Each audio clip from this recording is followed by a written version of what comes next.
You are looking live at Launch Site 31 at the Baikonur Cosmodrome in Kazakhstan, where a Soyuz 2.1A booster stands fully fueled, ready for launch to send an American astronaut and 2 Roscosmos cosmonauts into orbit on a fast-track 2-orbit journey to reach the International Space Station that will be their home for the next 6 months.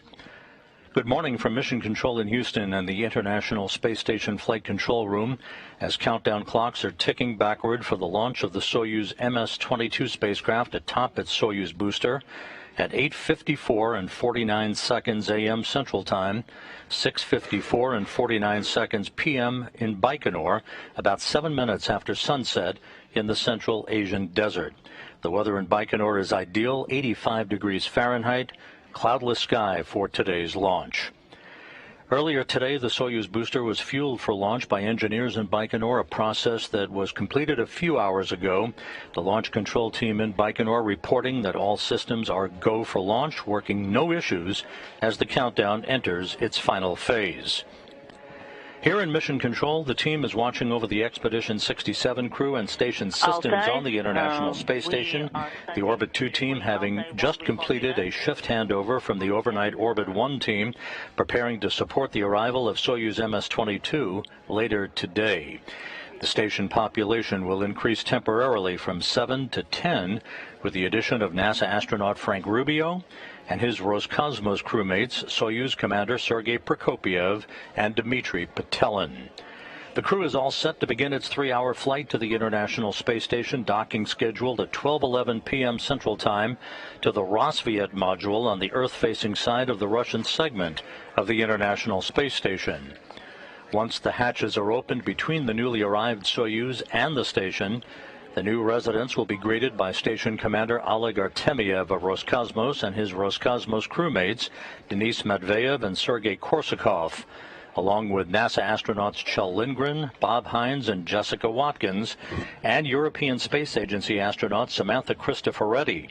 She will take over as Expedition 68 commander during a change of command ceremony next week, before Artemyev, Matveyev, and Korsakov depart in their Soyuz MS-21 spacecraft, headed for a parachute-assisted landing on September 29th on the steppe of Kazakhstan.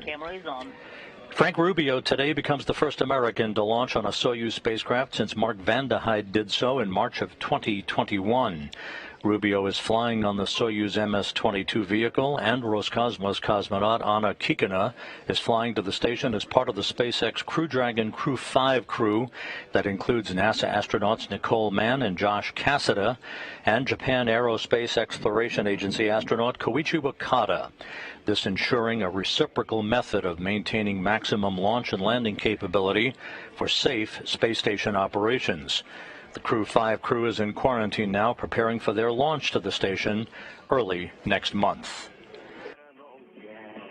Here in Mission Control, as mentioned, a shift handover just completed. At the bottom of your screen is Flight Director Allison Bollinger. She will be the flight director on console throughout the day today for launch, docking, and the subsequent hatch opening later this afternoon. That will enable Rubio, Prokopiev, and Petelin to take residence on board the International Outpost. At the top of your screen, veteran astronaut Jessica Meir. She'll be talking to the space station crew throughout the day when required. Half a world away at the Russian Mission Control Center on the outskirts of Moscow, the Russian flight controllers are carefully watching all the data on their consoles. They will take over control of the flight of the Soyuz MS-22 to the International Space Station about 8 minutes and 45 seconds after launch. After third stage shutdown on the Soyuz booster and spacecraft separation, they will then be in control of Soyuz operations all the way through its planned automated docking to the Roscosmos module.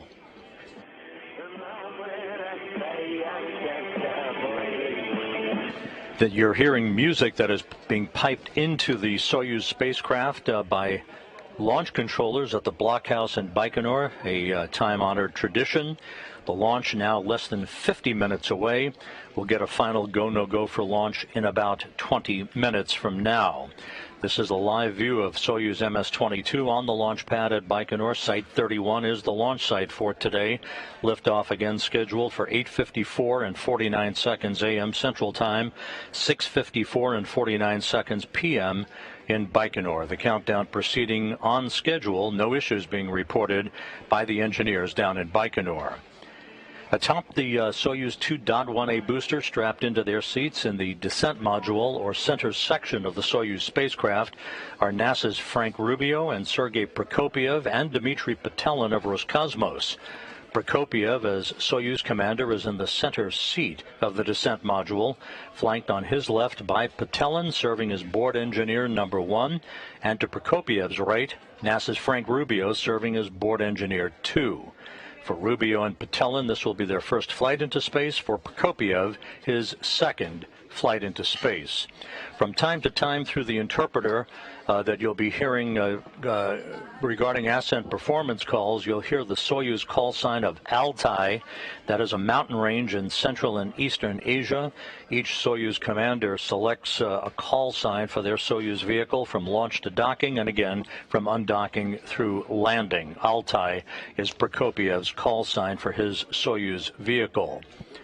If you're just joining us, again, you're looking live at Site 31 of the Baikonur Cosmodrome in the Central Asian Desert as we stand 48 minutes and 17 seconds away from liftoff of the 3 new residents to the International Space Station, Frank Rubio, Sergei Prokopeyev, and Dmitry Petelin.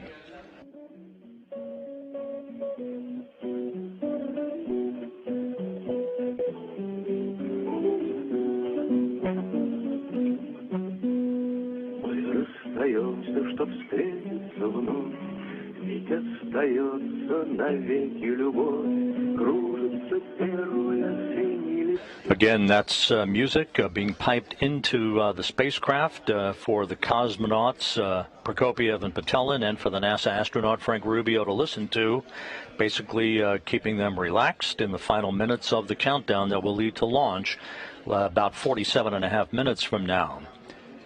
The crew flew to the Baikonur Cosmodrome from their training base at Star City on September 5th for final pre-launch training and inspections of their Soyuz spacecraft. While that was ongoing, the Soyuz MS-22 was encapsulated into the upper stage of the Soyuz booster in the integration building, and after the 3 stages of the booster were mated together late last week, the Soyuz rocket, as you see in this video, began its trek to the launch pad last Sunday, hauled to the pad horizontally on a rail car in a process that took about 40 minutes to complete. Once at the pad, the Soyuz was raised hydraulically to its vertical position for final pre-launch preparations. We continue to watch countdown clocks ticking backward for the launch of the next crew to the International Space Station 46.5 minutes from now. Out on the launch pad at Site 31 of the Baikonur Cosmodrome, the Soyuz booster is poised for launch, fully fueled with kerosene and liquid oxygen as the propellant. The Soyuz 2.1A is the ticket to ride for crews launching from the Baikonur Cosmodrome. Let's take a closer look at that Soyuz booster. The Soyuz rocket stands 162 feet tall, weighs about 640,000 pounds, and consists of the Soyuz spacecraft inside a protective shroud at the top and the 3-stage Soyuz 2.1A booster below. The first stage has 4 liquid engines strapped to the side of the core vehicle. Each will burn for 1 minute and 58 seconds before they drop away. The core engine of the first stage also serves as the second stage and continues to burn until 4 minutes and 57 seconds into the flight. The third stage has a single engine that will ignite before the separation of the second stage, helping to push it away safely. It will burn until the 8 minutes and 46 seconds mark of the flight, and at that point the Soyuz spacecraft will separate from the third stage, having arrived at its preliminary orbit.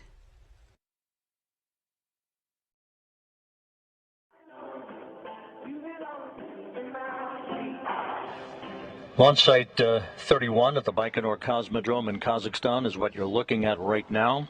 In the Central Asian Desert, again, the weather is ideal as we are approaching sunset at the launch site. Sunset will occur at about 6:47 p.m. in Baikonur, about 7 minutes before liftoff. We'll talk a bit more about the orbital mechanics of this 2-orbit rendezvous for Rubio, Prokopeyev, and Petelin in just a moment. Again, atop that Soyuz 2.1A booster strapped into their seats in the descent module of the Soyuz are NASA's Frank Rubio and Sergei Prokopeyev and Dmitry Petelin of Roscosmos, as the countdown is now 44.5 minutes from launch. The Soyuz spacecraft, the MS-22, which will be headed to the International Space Station a short time from now, is comprised of 3 sections. Let's take a look at the Soyuz spacecraft that soon will be delivering Rubio, Prokopeyev, and Petelin to the International Outpost. The whole Soyuz spacecraft is 24.5 feet long with an overall volume of 177 cubic feet and comprised of 3 modules. The descent module, situated in the middle of the Soyuz vehicle, contains customized seats for the crew members during launch, entry, and landing, and contains all the controls and displays necessary for the flight. It also houses life support systems, batteries for the re-entry and landing, and the parachute and soft landing rocket engines that slow the Soyuz just before touchdown as the spacecraft lands in Kazakhstan. There are 8 hydrogen peroxide thrusters located on the module, which are used to control the spacecraft's orientation, or attitude, during the descent until parachute deployment. The descent module also contains a guidance, navigation, and control system used to maneuver the vehicle during the descent phase of the mission. This descent module is 7.3 feet long with a diameter of 7.1 feet and a habitable volume of 124 cubic feet, and is the only portion of the Soyuz that survives the return to Earth. The orbital module at the top is 9.8 feet long. It connects to the descent module via a pressurized hatch. This is where the crew has a small amount of room to move around following launch during the flight to the space station. It has a docking mechanism, hatch, and rendezvous antennas located at the front end. The docking mechanism is used to dock with the space station, and the hatch allows entry into the orbiting complex. The rendezvous antennas are used by the automated docking system, which uses radar, to maneuver toward the station for docking. There is also a forward-looking window in the module that the crew can use to take manual measurements of distance and closing speed with a laser rangefinder in the event of failure of the rendezvous radar system. The propulsion module houses the oxygen storage tanks, the main engine, and the attitude control thrusters, avionics, and communication and control equipment. The propulsion portion of this module handles all orbital maneuvers, including those needed for the rendezvous with the space station and the deorbit burn at the end of the spacecraft's mission. Before they are deployed, the 2 solar arrays are folded against the body of the propulsion module, which, along with the orbital module, separates from the descent module after the deorbit burn. The solar panels span almost 35 feet. The entire spacecraft serves not only as a crew transport vehicle to and from the space station, but also as an emergency return vehicle in the unlikely event the crew needs to leave the station unexpectedly.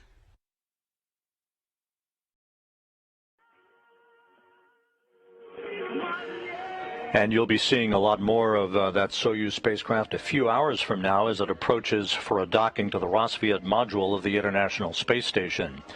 This is a split-screen morning. On the left side of your screen, NASA's Space Launch System, 322 feet tall, sitting on Launch Pad 39B at the Kennedy Space Center in the process of undergoing a cryogenic propellant tanking test that could pave the way, if successful, for the maiden launch of the SLS on September 27th to send the Orion spacecraft on a 40-day mission around the moon and back to Earth. Everything so far going well. The go for tanking occurred about 6:25 a.m. Central Time, with cryogenic propellant loading starting just before 7 a.m. Central Time, 8 a.m. Eastern Time. On the right side of your screen, of course, in the Baikonur Cosmodrome at Site 31 is the fully fueled Soyuz 2.1A booster. So halfway around the world from each other, NASA extending its reach both with future Artemis program operations and the replenishment and extension of a crew to the International Space Station with today's Soyuz launch of Frank Rubio, Sergei Prokopeyev, and Dmitry Petelin.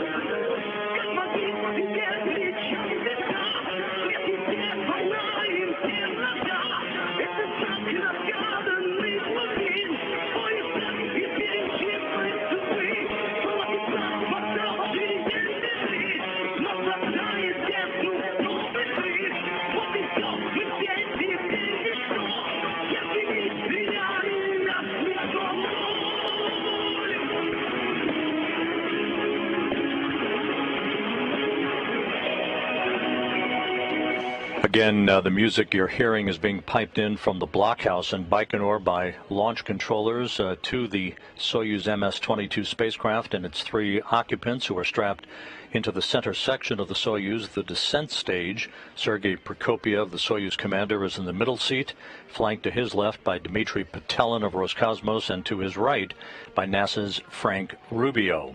The countdown is proceeding toward a launch just over 39 minutes from now. We should get a final go, no-go for launch within the next 10 minutes.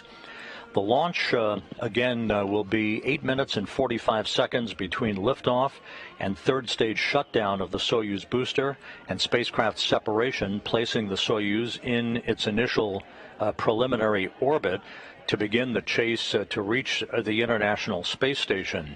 The way today's orbital mechanics work is that the Soyuz booster will launch into a narrow phase angle of about 13 degrees. It's basically like going up an off-ramp or an on-ramp onto a freeway, making sure you're in the correct lane, with the launch time calculated for this fast-track 2-orbit rendezvous to ensure that the rotation of the Earth carries the Baikonur Cosmodrome into the plane of the International Space Station's orbit at the precise moment. There is only a 10-second launch window available for the Soyuz vehicle. Once a third stage shutdown and orbital insertion occurs for Soyuz, along with spacecraft separation, the Soyuz will automatically deploy its twin solar arrays and its navigational antennas and will begin the chase to catch up to the International Space Station. A series of automated rendezvous burns will take place over the next 2 hours or so following launch to place the Soyuz in the neighborhood of the International Space Station for final approach, a fly-around that will begin at about 11:50 a.m. Central Time. That will precisely align the Soyuz forward docking probe with the Roscosmos module on the Earth-facing side of the International Space Station's Russian segment. There'll be a brief period of station keeping to allow the flight controllers at the control center in Korolyov to assess the precise alignment of the Soyuz with the Roscosmos module before approval is given for final approach. If everything is going as planned, this should be an automated approach, although Prokopeyev will be standing by to take over manual control of the flying of the Soyuz in the event there should be a problem with the Corps' automated rendezvous system on the Soyuz vehicle. If everything goes as planned, docking is scheduled at 12:11 p.m. Central Time, 1:11 p.m. Eastern Time, followed by the closing of the hooks to form a hard mate between the Soyuz and the International Space Station.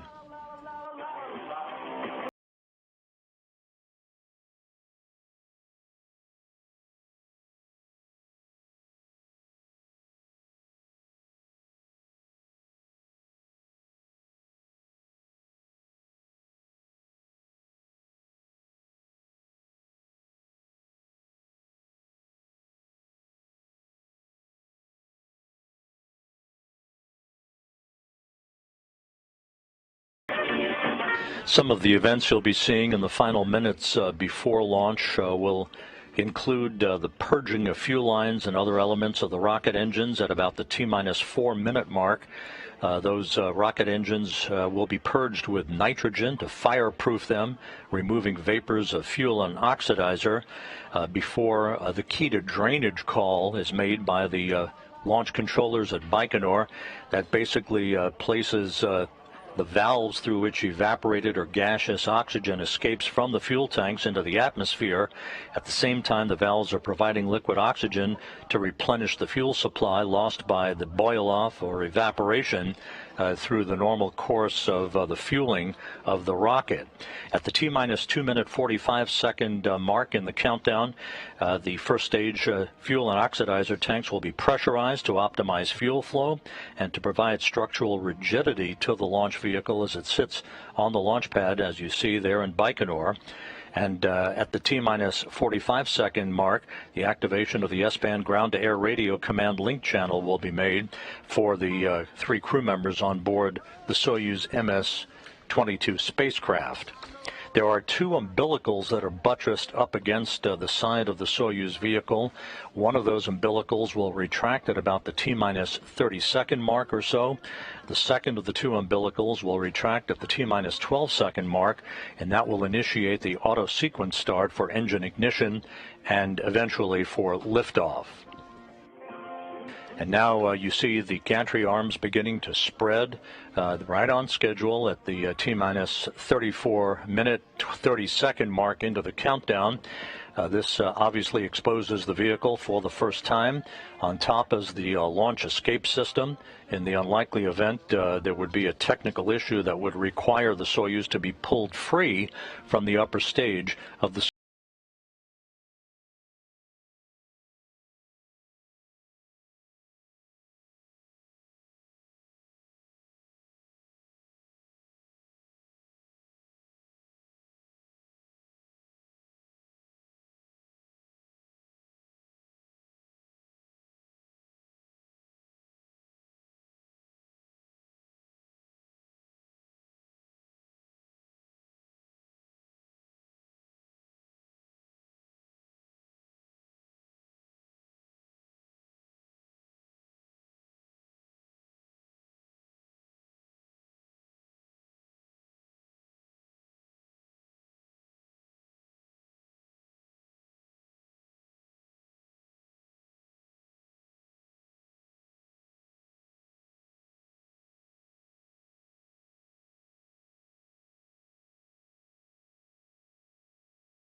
at the top of the broadcast. It is an ideal evening for launch for the three crew members to the International Space Station. The temperature in Baikonur is about 85 degrees Fahrenheit, not a cloud in the sky. The launch to occur about 7 minutes after sunset. It should be spectacular as the Soyuz arcs out to the northeast, headed for the International Space Station. This is a two-orbit rendezvous today. Precisely calculated, it will take just over 3 hours for Rubio, Prokopeyev, and Petelin to reach their destination through a series of pre-programmed automated engine firings that will first elevate and increase their altitude toward the station after third stage separation on the Soyuz booster and separation of the Soyuz spacecraft from the third stage. The stair-step fashion that they will undertake to reach the vicinity of the International Space Station will be undertaken through a series of so-called impulse burns of the Soyuz engine that will steadily close the gap between themselves and the international outpost over the 3-hour-plus period that will follow liftoff. And here's our video B-roll feed from earlier today, launch day for the three crew members beginning several hours ago after they were awakened at their Cosmonaut Hotel crew quarters to begin final pre-launch activities. The crew departed the Cosmonaut Hotel and boarded a bus for their 40-minute ride to the integration and suit-up facility at Building 254 inside the Baikonur Cosmodrome. You see them in their traditional and familiar walkout from the Cosmonaut Hotel. The backup crew following them: Oleg Kononenko, Laurel O'Hara, Nikolai Chubb.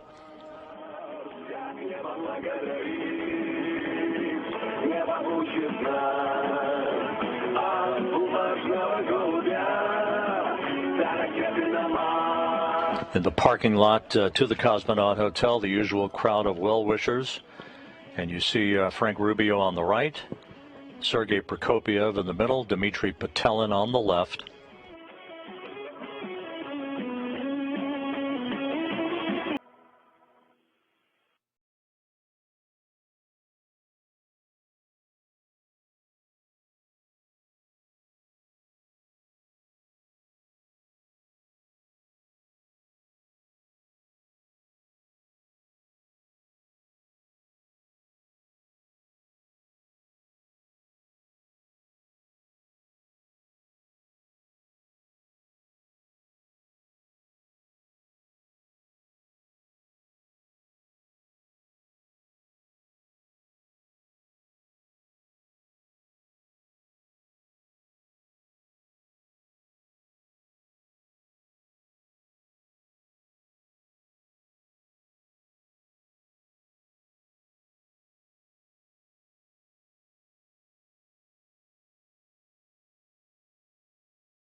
Again, the music you're hearing is being piped into the Soyuz MS-22 spacecraft from engineers at the blockhouse in Baikonur.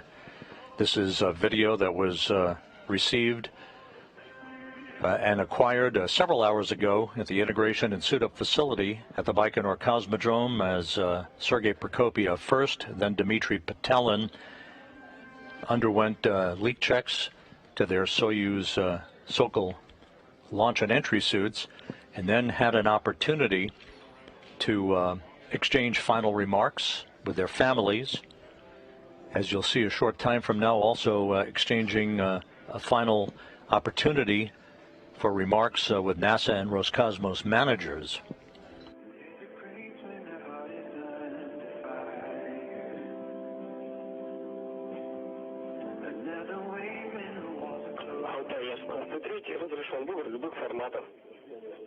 And Frank Rubio settling in several hours ago for the leak checks on his Sokol launch and entry suit.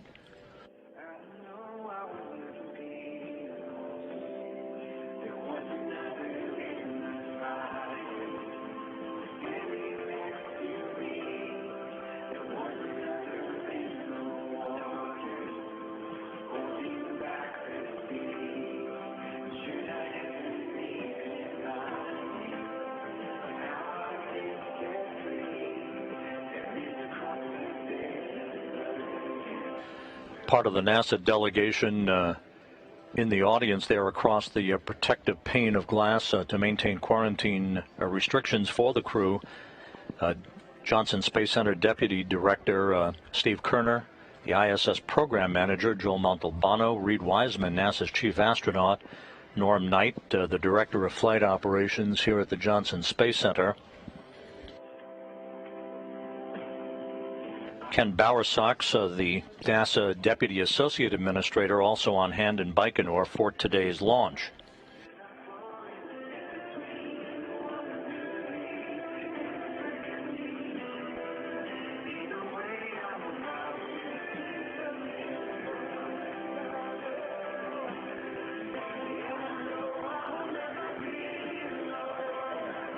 Again, the three crew members who are now strapped inside their Soyuz spacecraft, exchanging well wishes with their family members across the protective pane of glass.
And with the family members having had an opportunity to talk to the crew members, it was time for Roscosmos and NASA managers to exchange final well wishes with the crew. You see at the top of your screen Sergei Prokopeyev, who flew twice on space shuttle missions to the International Space Station.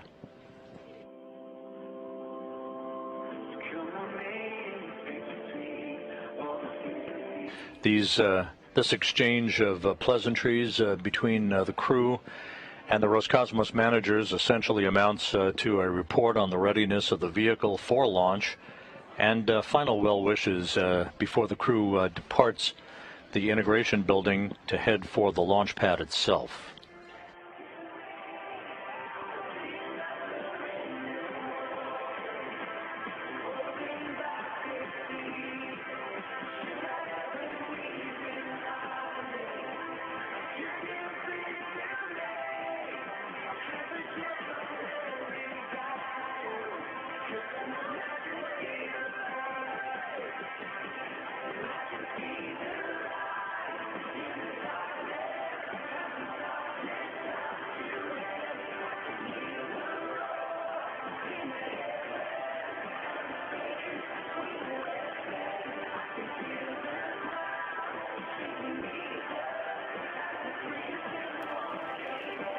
And there's Ken Bowersox, former astronaut and NASA's Deputy Associate Administrator, and Joel Montalbano, the ISS Program Manager, offering their final well wishes for a successful launch that is now just 18 minutes and 50 seconds away.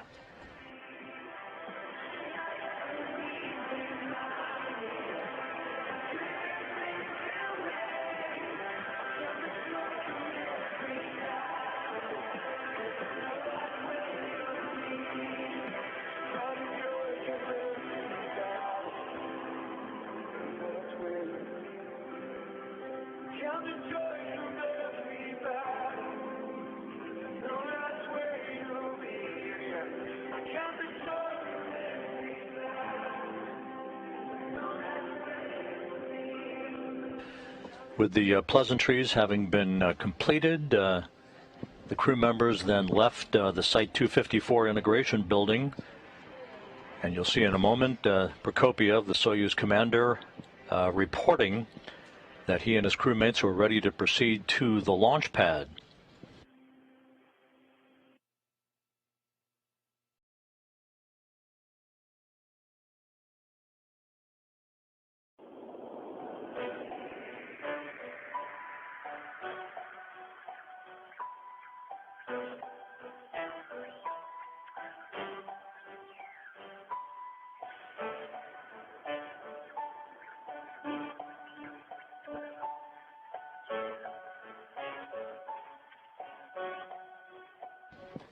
With that, the trio boarded their bus about 3.5 hours ago for the ride to launch site 31, a trip that took almost 1 hour to complete.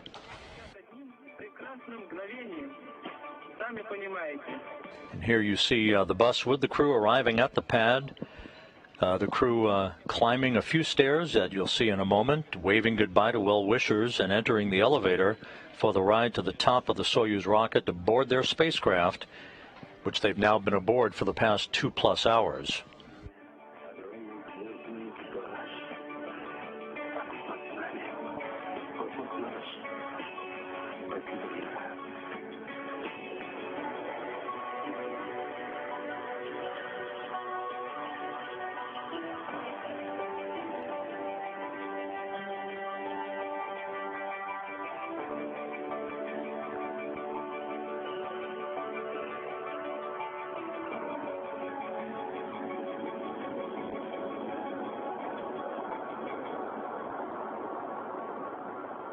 Можно ли мечтать о большем?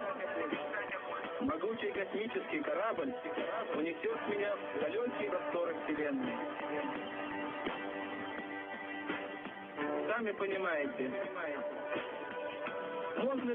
Again, this is video that was taken several hours ago as the 3 crew members arrived at launch site 31 at the launch pad, having an opportunity to say goodbye one final time to well-wishers at the pad, as well as managers from NASA and Roscosmos, before boarding the elevator at the pad for the ride up to the top of the Soyuz 2.1A booster to board their spacecraft, which they've now been aboard for a little over 2 hours.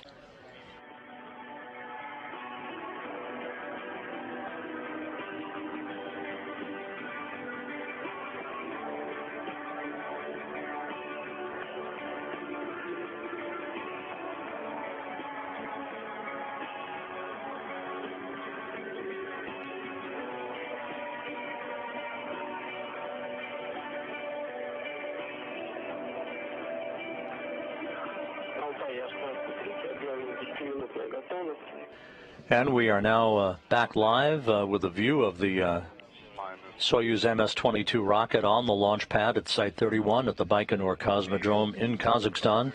Launch is scheduled just 14.5 minutes from now at 8:54 and 49 seconds a.m. Central Time, 6:54 and 49 seconds p.m. in Baikonur, about 7 minutes after sunset.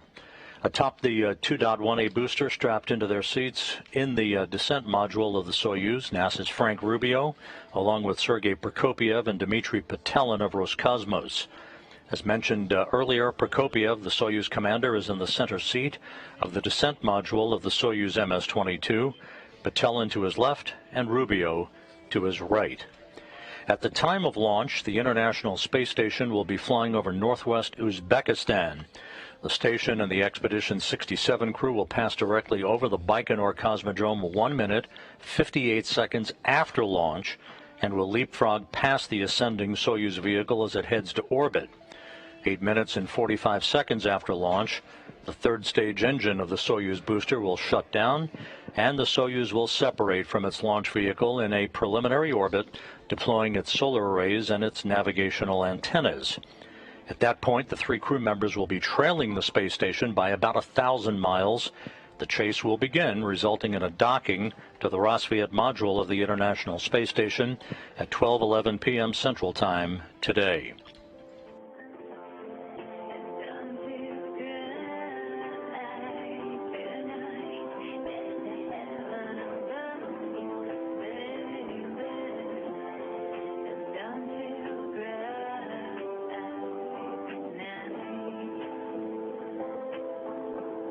As you saw earlier, a NASA delegation is in Baikonur at this hour, preparing to watch the launch of the crew to the International Space Station. NASA's Deputy Associate Administrator Ken Bowersox, ISS Program Manager Joel Montalbano, Johnson Space Center Deputy Director Steve Kerner, Norm Knight, the Director of Flight Operations here at the Johnson Space Center, and NASA's Chief Astronaut Reid Wiseman, all in Baikonur to watch Frank Rubio begin his mission. And NASA Public Affairs Officer Dan Hewitt, who filed this report a short time ago. Thanks, Rob, and greetings from Baikonur. As you said, a small group of medical and support personnel, along with some NASA leadership, are on hand here in Kazakhstan to support Frank's launch today. The delegation includes NASA's International Space Station Program Manager Joel Montalbano, and he sat on the State Commission on Tuesday to give formal approval to move forward with launch. Several of our key personnel, including our chief astronaut, Reed Wiseman, have been living in quarantine alongside Rubio just during all of his final preparations here, which have all continued along smoothly. It's been clear skies throughout the week's events and is shaping up to be picturesque with liftoff coming in the twilight hours here at the Cosmodrome. We're all gathered within sight of the launch pad and have some additional personnel staged with SAR forces to support any contingency situations. Now, Rubio's looking to join his 2017 astronaut class colleagues Jessica Watkins and Bob Hines on board the station, and he's had fellow classmate Laurel O'Hara here on hand as part of the backup crew in advance of her own launch next spring.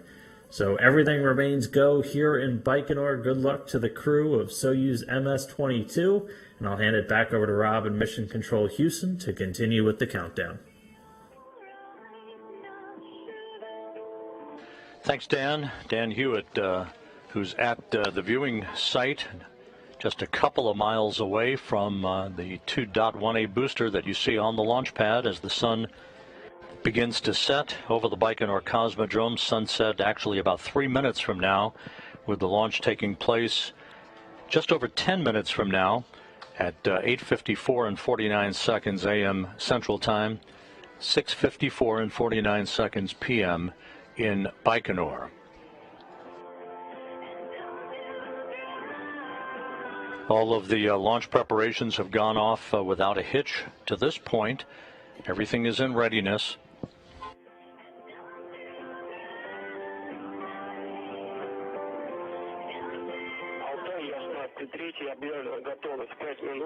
Altair, this is number 3, L-5, close visors.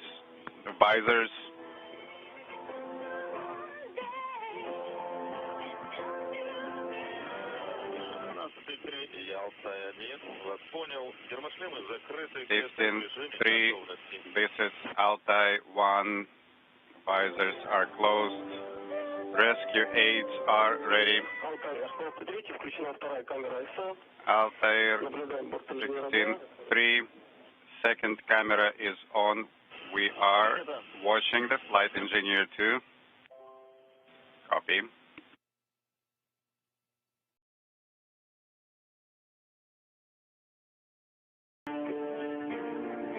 We're approaching the T-minus 9-minute mark in the countdown.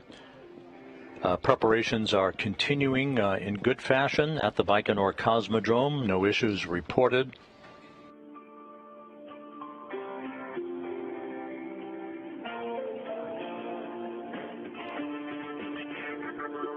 We're about 2 minutes away from the completion of pre-launch operations. At this point in the countdown, the Soyuz's first and second stage engines are ready for launch, telemetry having been received from the rocket, indicating that all primary and backup systems are set to support liftoff. Once again, at the time of launch, the International Space Station will be flying 259 miles over northern Uzbekistan, some 335 statute miles behind the Soyuz as it leaves the launch pad. A very narrow phase angle for launch for orbital insertion that will ensure the beginning of a 2-orbit, 3+ hour rendezvous to reach the International Space Station. And during the Soyuz climb to orbit, the ISS will leapfrog ahead of Soyuz, and Soyuz will then be catching up to the International Space Station through a series of pre-programmed rendezvous burns.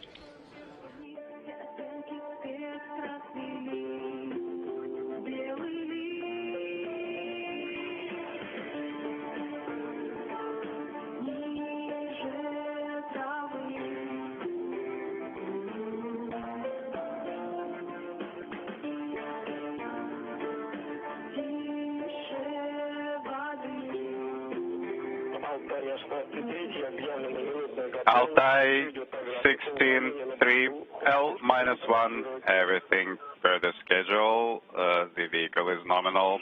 The launch will be broadcast. Altai 1, copy all. Everything is nominal on board. We are ready for launch. Sergei Prokopeyev, the Soyuz commander, reporting back to launch controllers in Baikonur that everything is in readiness aboard the Soyuz MS-22 spacecraft. You see the booster on the launch pad.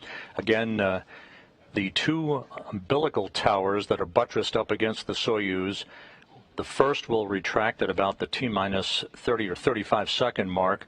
The second of those two umbilicals will retract at about the 12-second mark before launch, initiating the auto sequence start for engine ignition and ultimately for liftoff. Inside 6.5 minutes from launch, a launch key has been inserted in the launch bunker. This is a real key that transitions the launch sequence into automatic mode.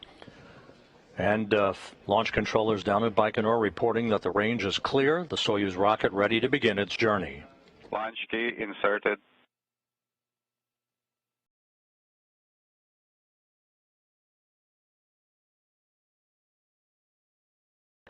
The three crew members strapped into their seats in the center section of the descent module have closed their visors for launch. Sergei Prokopeyev reporting that everything is in readiness on board the Soyuz, flanked to his right by NASA's Frank Rubio and to his left by Roscosmos cosmonaut Dmitry Petelin.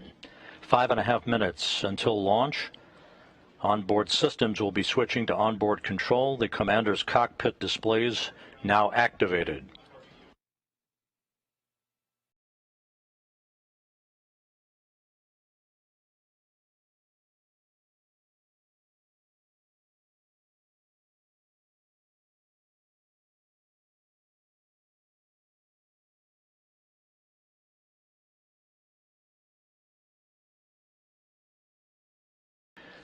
Passing now the 5-minute mark into the countdown. Strip chart recorders in the Launch Control Center now activated. They will be recording telemetry from the launch vehicle during liftoff and its climb to orbit. The sun setting on the Central Asian desert, everything in readiness for launch at 8:54 and 49 seconds a.m. Central Time, 6:54 and 49 seconds p.m. Baikonur time.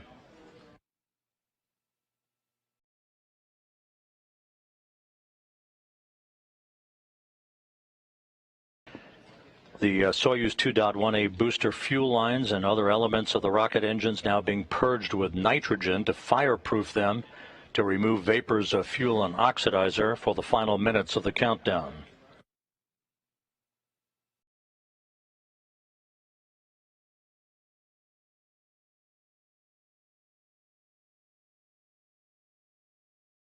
Moments from now, a key will be placed in the drainage position. The valves through which evaporated or gaseous oxygen escapes from the fuel tanks into the atmosphere are closed as the fuel begins to drain back into the tanks. At the same time, the valves providing liquid oxygen to replenish those tanks will be lost by the natural boil-off or evaporation. Coming up on the T-minus 3-minute mark in the count.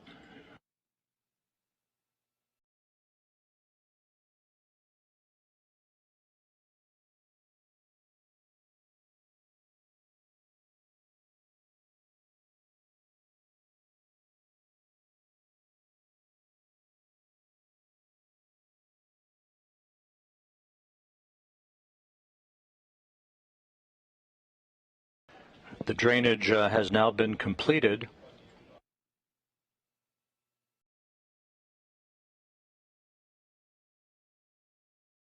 T-minus 2 minutes 45 seconds until launch. The fuel and oxidizer tanks now being pressurized to optimize fuel flow to provide additional structural rigidity to the launch vehicle on the pad.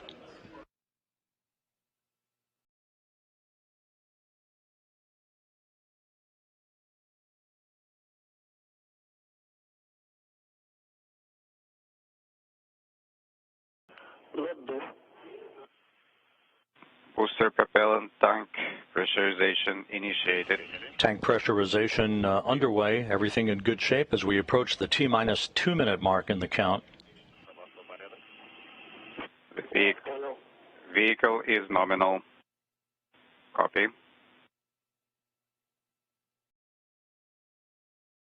Passing through 2 minutes, coming up on the termination of the ground propellant feed to the Soyuz booster.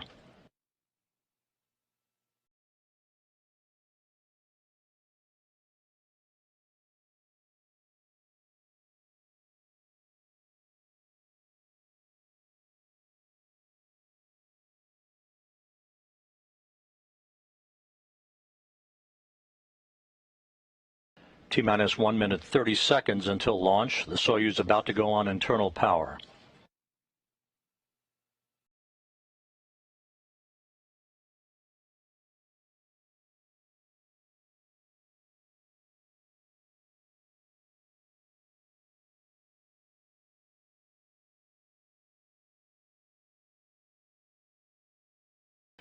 This in-cabin view showing at the bottom of your screen Sergei Prokopeyev, the Soyuz commander, and at the top of your screen Dmitry Petelin, Frank Rubio on the right of Prokopeyev out of the field of view here. We are now 50 seconds from launch.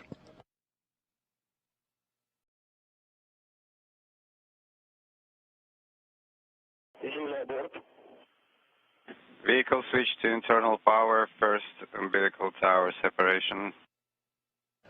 First umbilical should be retracting, and there it goes. The second umbilical will retract at about the T-minus 15 second mark.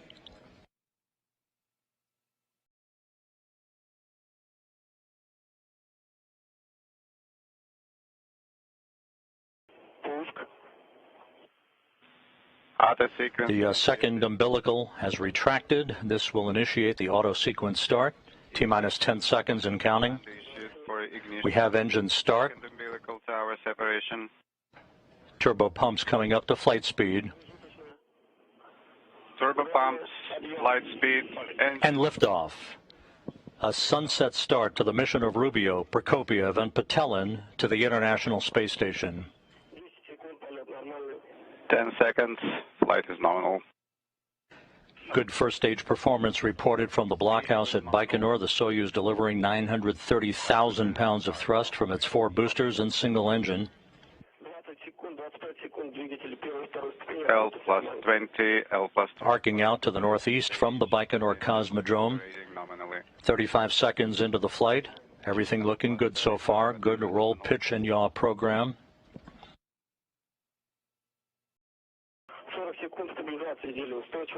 The vehicle reported structural stability is good. Approaching the 1 minute mark into the flight. Crew is feeling well. Vehicle is nominal. Copy. Velocity now about 1,100 miles per hour.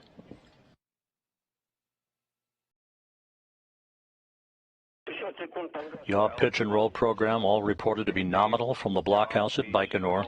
Nominal. Vehicle is nominal. Crew is feeling well.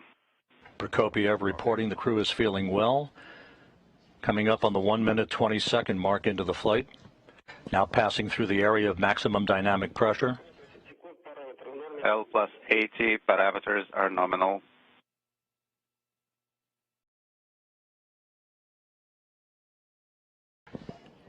One minute 35 seconds into the flight.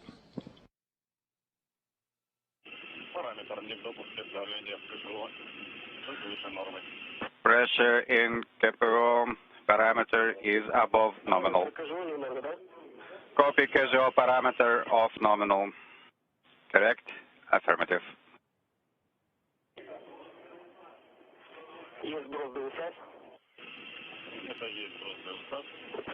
Set jettison confirmed.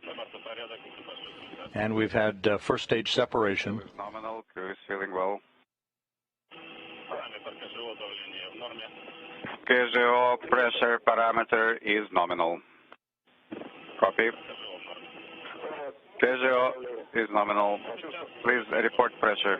834. 2 minutes 35 seconds into the flight. Second stage engine operating nominally. The second stage engine is operating normally. Now a view from the upper stage of the Soyuz booster as it continues to climb uphill. Launch shroud now has been jettisoned. Vehicle is nominal. The Soyuz booster about 48 miles in altitude, traveling about 5,200 miles an hour, some 72 miles downrange.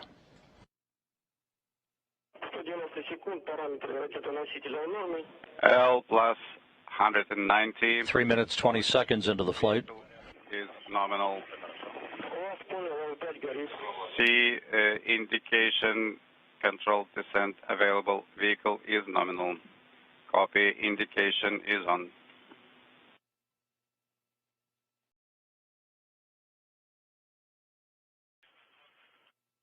All good reports so far. The flight reported as nominal as we approach the 4-minute mark into the flight. Pressure reached 105,1500 for a moment. Copy.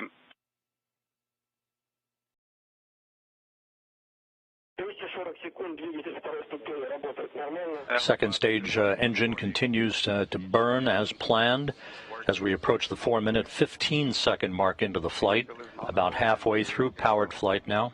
Copy.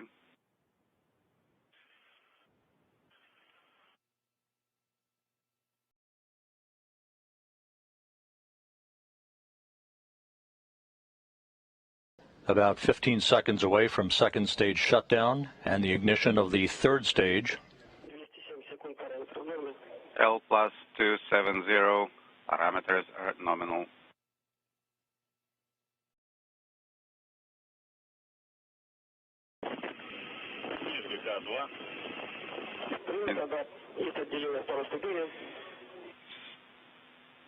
Second stage separation confirmed. Second stage shutdown and separation is confirmed. The Soyuz now climbing to orbit on the singular power of its third stage engine. 5 minutes, 12 seconds into the flight, about 3.5 minutes of powered flight remaining. L plus 310. Launch vehicle is stable. Vehicle is nominal. Crew is feeling well. Prokopeyev reports that the crew is doing well. This third stage engine providing 67,000 pounds of thrust for the remaining 3 minutes of powered flight.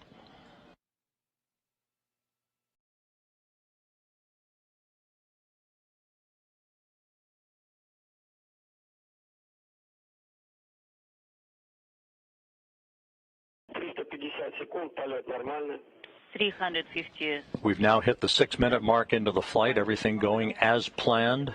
A true trajectory so far for the Soyuz booster. Now flying on the third stage propulsion of its singular engine. Good roll, pitch, and yaw reported. Good structural stability reported.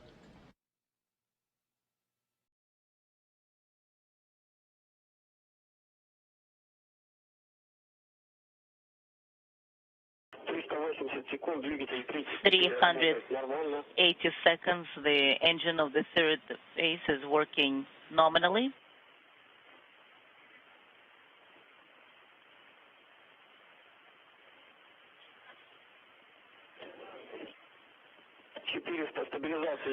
$400 seconds. The stabilization of the article is in place. It is stable. Altai. Good structural stability of the Soyuz vehicle at the 7-minute mark into the flight, about 1 minute, 45 seconds of powered flight remaining.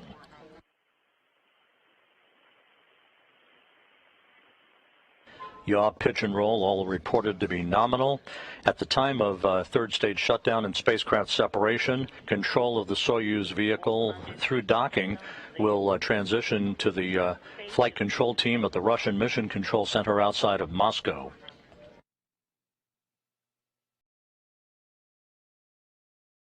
7 minutes, 30 seconds into the flight. Again, this view from a camera on the upper stage of the Soyuz booster. which should also provide us a view of the solar array deploy shortly after spacecraft separation. Nominal crew is feeling great. The crew reported to be feeling great, in the words of Sergei Prokopeyev, the Soyuz commander. We have now reached the 8-minute mark into the flight, 45 seconds away from third stage shutdown and spacecraft separation.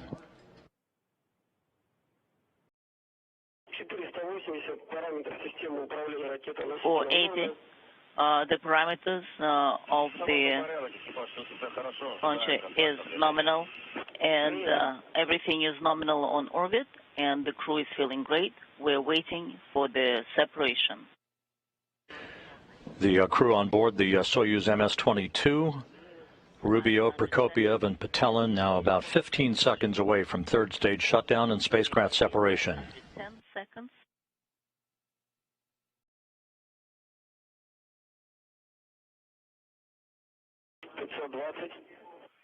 $520.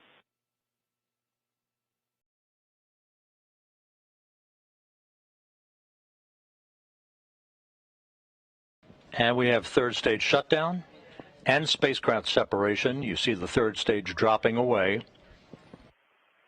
Time tag commands now will deploy the solar arrays and the navigational antennas. Altai, Moscow.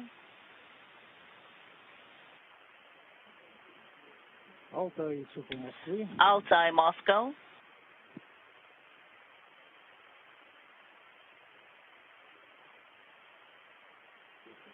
And we now have confirmation of a perfect solar array and navigational antenna deploy. The Soyuz MS-22 now in its preliminary orbit, and the chase has begun to catch up to the International Space Station, with docking planned just 3 hours from now after a 2-orbit journey. Docking scheduled at 12:11 p.m. Central Time. How do you read us?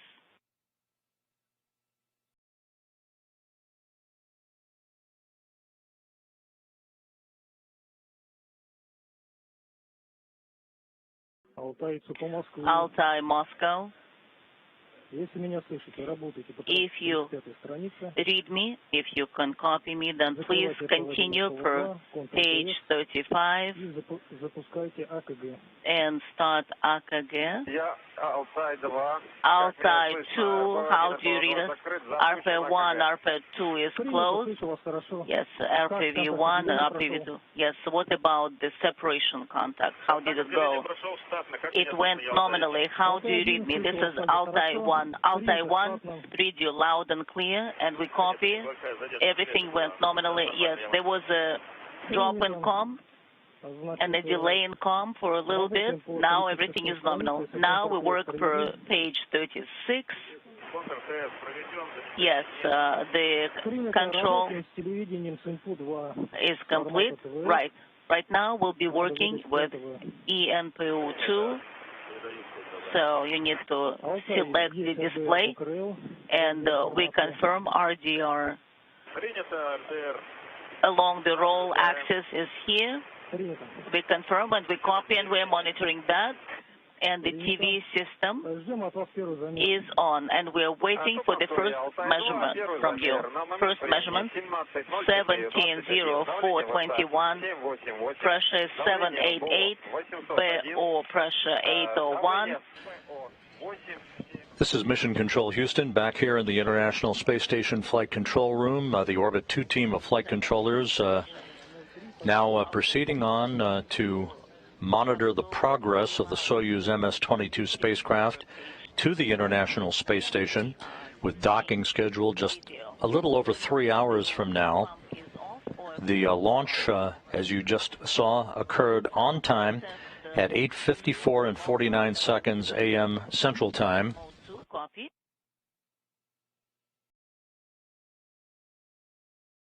6:54 and 49 seconds p.m. at the Baikonur Cosmodrome, just a few minutes after sunset. All of the ascent activities occurred on time and were perfectly normal. A perfect ascent to orbit, third stage shutdown occurring 8 minutes and 45 seconds after launch, right on time, enabling the three crew members on board the Soyuz spacecraft: Frank Rubio, Dmitry Petelin, and the Soyuz commander Sergei Prokopeyev, to begin all the procedures that will lead towards an automated rendezvous and docking to the Roscosmos module of the International Space Station at 12:11 p.m. Central Time. Our docking coverage will begin a little over 2 hours from now at 11:15 a.m. Central, 12:15 p.m. Eastern Time on the public channel. Meanwhile, we're going to return the public channel to the Kennedy Space Center in Florida, where the cryogenic tanking test of the Space Launch System is continuing out on Launch Pad 39B. So we have a double dip for you today, the Soyuz launch and upcoming rendezvous and docking of the 3 new residents of the International Space Station, and the cryogenic tanking test that, if successful, could lead to a launch, the maiden launch of the Space Launch System on September 27th. For now, that'll wrap up our coverage of the launch of Soyuz MS-22 to the International Space Station. We'll see you back here in 2 hours for the rendezvous and docking coverage. In the meantime, this is Mission Control Houston.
We are just 34 minutes away from launching this Atlas V rocket you see right there on your screen.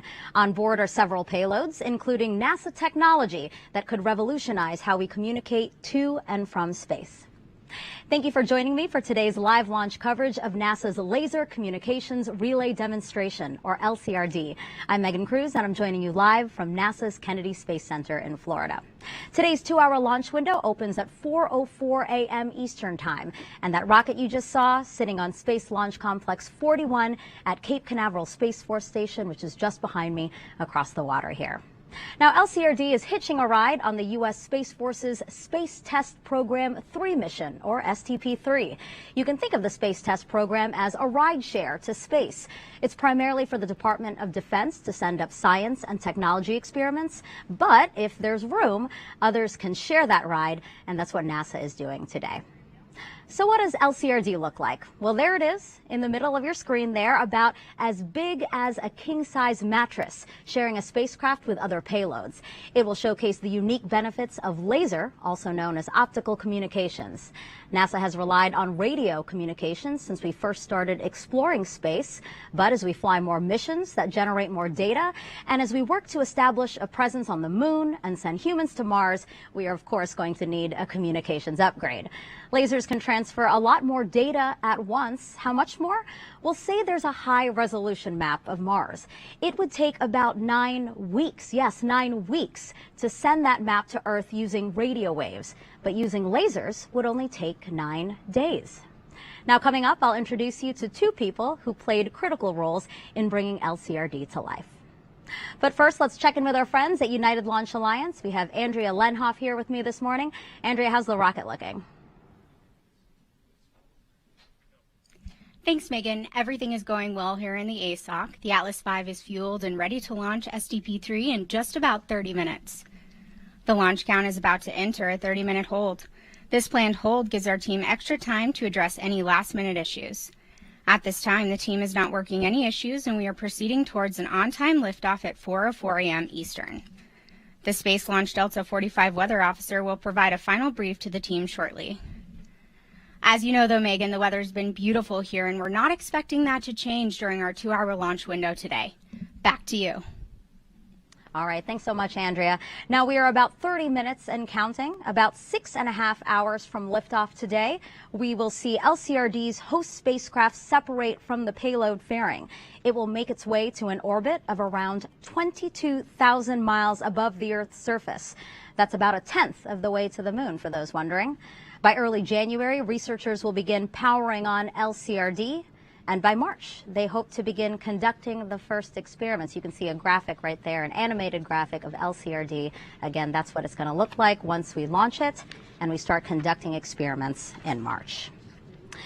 Now, researchers will spend the next 2 years testing LCRD by beaming invisible near-infrared lasers to and from 2 ground stations on Earth, one in California and one in Hawaii. These remote, high-altitude locations were chosen for their clear weather conditions, as clouds can disrupt laser signals. You can see some of the ground stations there. If all goes as planned, LCRD will be NASA's first 2-way end-to-end optical relay because it can both send and receive data at once. And now I'd like to bring in Kathy Leaders, Associate Administrator of NASA's Space Operations Mission Directorate. Thank you for carving out the time to be here with me. Thank you for having me. Very, very exciting day. Yeah, absolutely. Tell me a little bit about the directorate and your role there.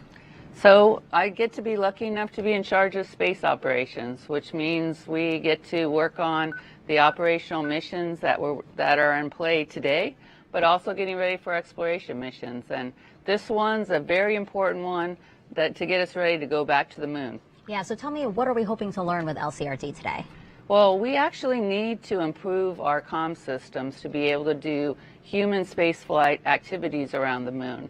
And so this demonstration is very, very important to get our new systems going. I was just talking to Badra Yunus in charge of our scan group, and he said, you know, this demonstration, if it doesn't work, could push us back 5 to 10 years. So this is very, very, very critical for us to be able to prove out the systems that we're going to need to get ready for both Artemis 2, Artemis 3, our very, very complicated missions, and getting ready even to be able to prove the systems that we'll need to go to Mars. Right. And it is so critical that LCRD isn't the only mission, right, that's studying laser communications? Absolutely. On Artemis 2, we actually have O2O, which is a critical system for us to be able to prove out, can we do comm between the relays and the Artemis 2 spacecraft, the Orion spacecraft that will be carrying our first crew demonstration mission.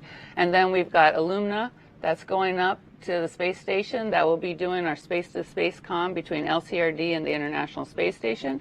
And then next summer we have Psyche that's going up that will be taking our deep space comm unit, so we'll be practicing it in our deep space area. So it is going to be like an exciting next year of comm and checking the system out, but we need to get the system checked out before we do our moon missions. Right. And laser communications wouldn't completely go in place of radio, right? This would supplement our radio communications? Absolutely, but it's going to be a workhorse for us. When you see what we need to be able to have comm for human systems, it's a big deal. Right. One of my favorite analogies of how this system improved, you talked about a few things, but you know, for those of us that have been working at home during COVID, this is the difference between dial-up comm and, you know, high-speed internet. So I know when my internet starts going down, I'm in big trouble in my workplace. So this is going to be an important system for us. Yeah, well, we don't want NASA's internet to go down, right? No, we do not want NASA's, not its moon internet. Right. Kathy, thank you so much. I really appreciate you being here today. Thank you. All right, so getting more data back faster is, of course, a plus, but there are other benefits to laser communications, so check out this video to explain. Since 1958, NASA has relied on radio wave technology to talk with missions in space. Today, we're developing a better way to get spacecraft data back to Earth. That's where the Laser Communications Relay Demonstration, or LCRD, comes in. Built and managed by NASA's Goddard Space Flight Center, LCRD will send and receive near-infrared laser beams to and from Earth. As NASA's first long-duration test of optical communications technology, the mission aims to perfect space and ground-based technologies. So why lasers?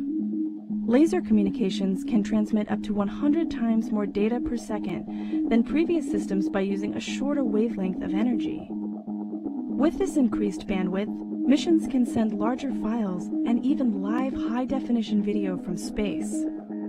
Laser communication systems are smaller and more efficient than radio wave technology. They leave more room for science instruments, are cheaper to launch, and require less energy on board the spacecraft. These benefits extend to receivers on the ground. Earth-based laser communication receivers can be up to 44 times smaller than the current radio antennas. LCRD is the next step in making these technologies a reality, helping NASA to push the boundaries of scientific discovery and exploration. Eventually, NASA will integrate this technology into future missions, as well as share it with commercial companies.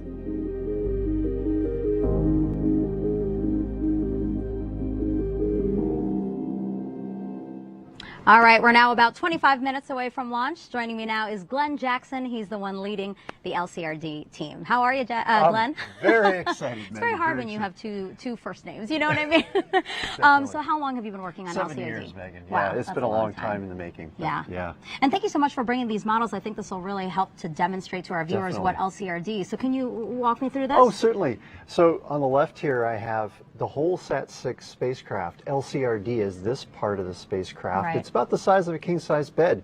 It has 2 optical modules. They're basically telescopes that look down to the Earth and look at our 2 ground stations in Hawaii and California. Okay. So this is 10 scale, but this is a full-scale optical module.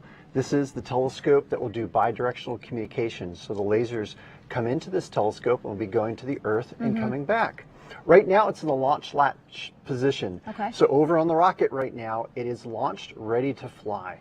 Once we fly and reach geo orbit, that latch will release.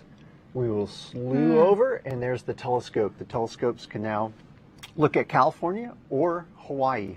Also later on in the mission, we'll be looking at Illumiti on the International Space Station. So we can slew left and right, and up and down, and track the space station. And again, this is a full-size model of what we see here, right? That is correct. Okay. Yep, this is full scale. And this is where the lasers will actually come to in and out of, right? Exactly. It's bidirectional, and by that I mean we can communicate with the lasers in and out of the same telescope through the Earth's atmosphere. This is very unique for LCRD.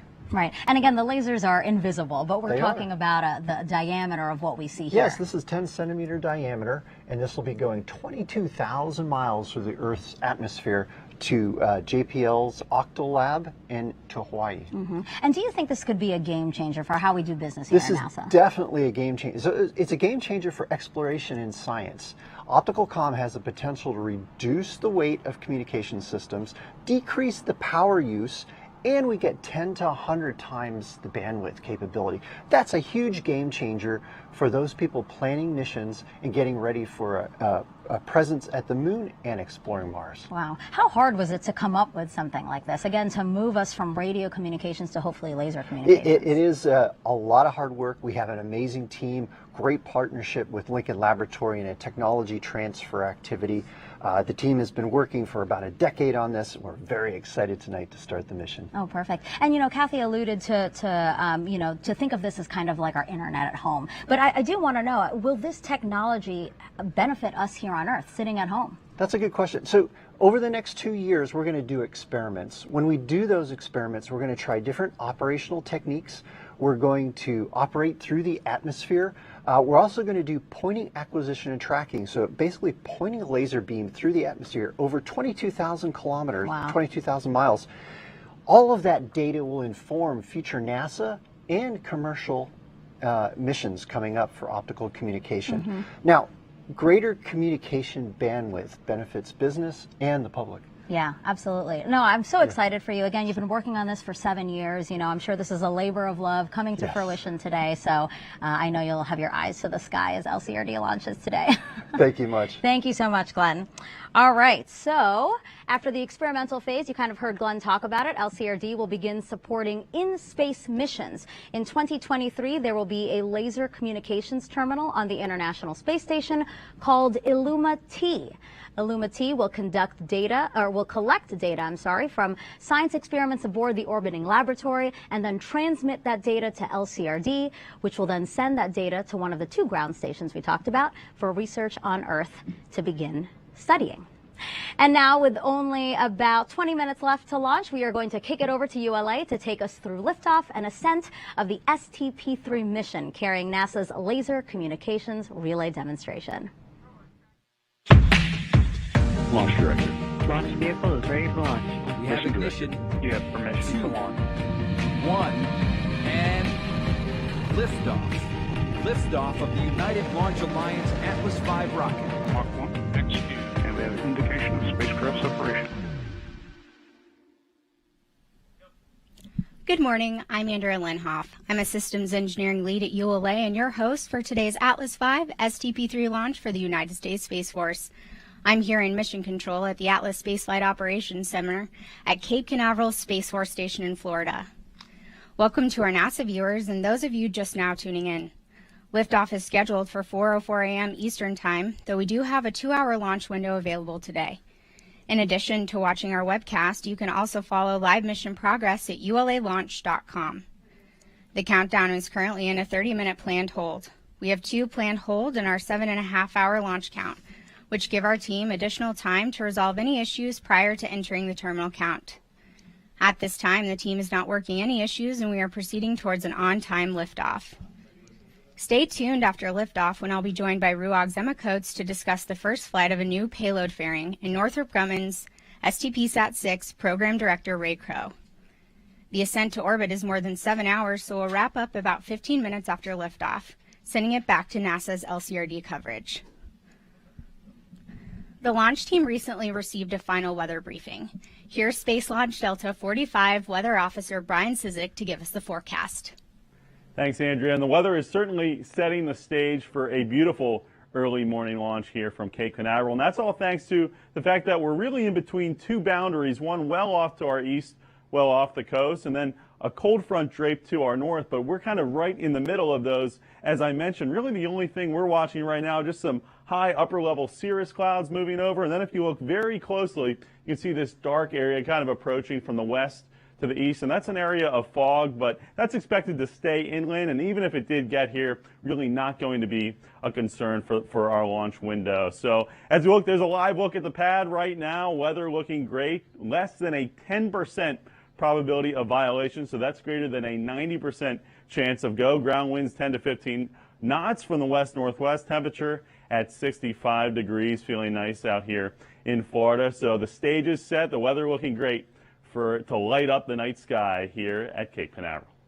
Andrea? Thanks, Brian. ULA is launching STP-3 for the Space Force's Space Systems Command. Let's learn more from Captain Ryan Burnt, SSE's Mission Integration Manager. Thanks, Andrea. Space Test Program Number 3, or STP-3, is comprised of 2 spacecraft, both built by Northrop Grumman. Together, the spacecraft are designed to mature technology and reduce future space program risk by advancing warfighting capabilities in the areas of nuclear detonation detection, space domain awareness, weather, and communication. The first spacecraft to deploy after our long coast to GEO, STP-SAT-6, hosts the National Nuclear Security Administration's Space and Atmospheric Burst Reporting System Number 3 and NASA's Laser Communication Relay Demonstration Experiment, or LCRD. LCRD will test laser communications, which could enable the ability to send and receive data over infrared lasers at 1.2 gigabits per second from geosynchronous orbit to Earth. The second spacecraft to deploy is the Long Duration Propulsion ESPA No. 1, or LDPE-1, carrying several small experimental science and technology payloads. STP-3 is a vital national security mission, made possible only through strong government and industry partnerships. I'm honored to have played a role in bringing it to launch, and look forward to the important work we will accomplish on orbit.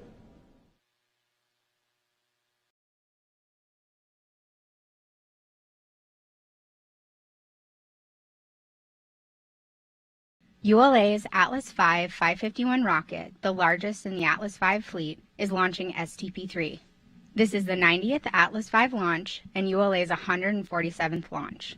Built in ULA's 1.6 million square foot production facility in Decatur, Alabama, the Atlas V Common Core booster is powered by an NPO Energomash RD-180 engine. The Centaur second stage is powered by an Aerojet Rocketdyne RL-10 engine, and 5 Northrop Grumman solid rocket boosters provide additional thrust at liftoff. The 2 spacecraft are encapsulated in a 5-meter diameter RUAG payload fairing. These rocket components travel from Alabama to Cape Canaveral on ULA's rocket ship. Once in Florida, a series of events lead to today's countdown. Preparations began by lifting the 107-foot booster onto the MLP in the Vertical Integration Facility at Space Launch Complex 41. Then the SRBs are mated to the booster.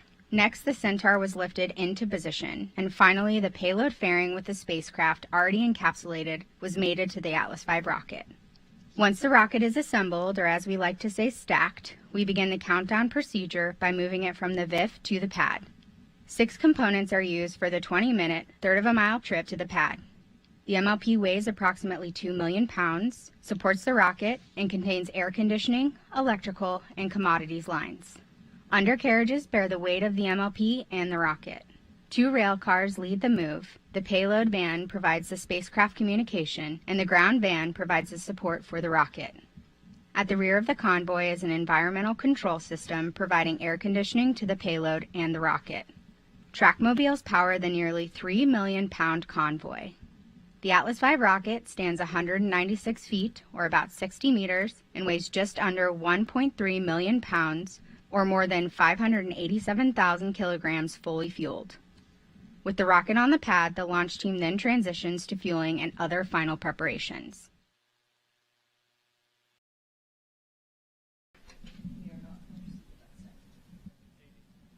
ULA's Atlas V 551 rocket has several unique features that enable it to take both STP-3 spacecraft directly to geosynchronous orbit. Let's learn more about today's flight.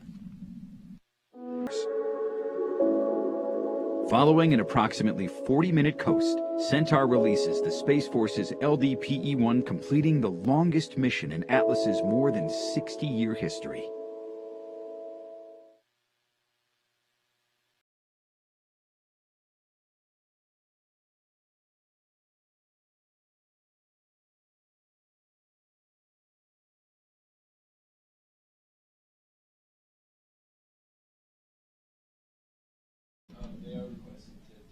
This is Atlas Mission Control. The hold will be extended for at least a few minutes to wait for additional upper-level wind data. A new launch time has not yet been determined.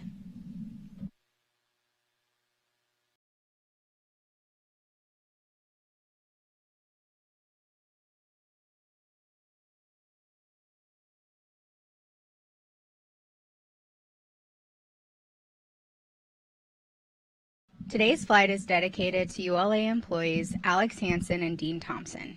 Alex Hansen's 25-year career as a ground electrical engineer included 12 years with the Titan rocket program and 13 years supporting the Atlas V program, including activation of Space Launch Complex 41 for the first Atlas V flight in 2002. Alex was a power systems expert who worked to develop, install, and test multiple power supplies, which are a critical part of the pad ground system.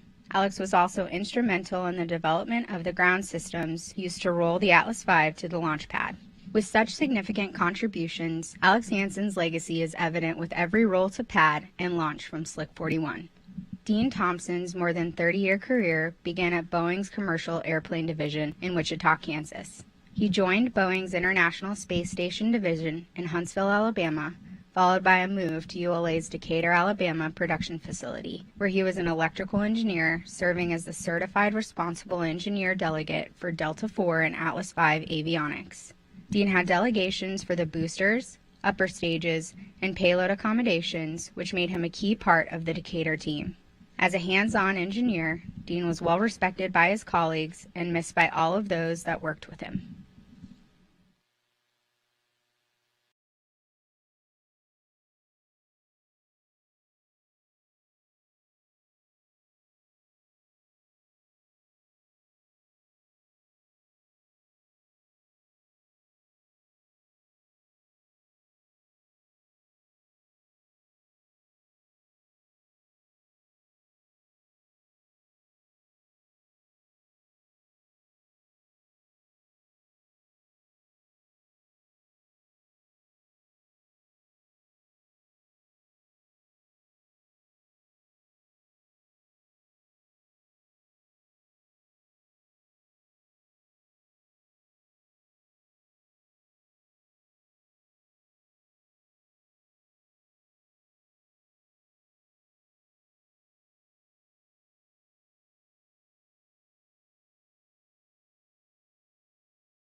This is Atlas Mission Control. A new launch time has been coordinated for 5:03 a.m. Eastern.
Atlas rockets have launched many of the world's vital space assets. Let's take a look at the impressive legacy of the Atlas family of rockets. And the RD-180 engine roars to life. And liftoff of the maiden flight of the Atlas V rocket with a Hotbird 6 spacecraft on board. As the inaugural flight of the Atlas V lifted off on August 21st, 2002, it carried with it the dreams and aspirations of thousands of rocket pioneers who had laid the foundation that made it possible.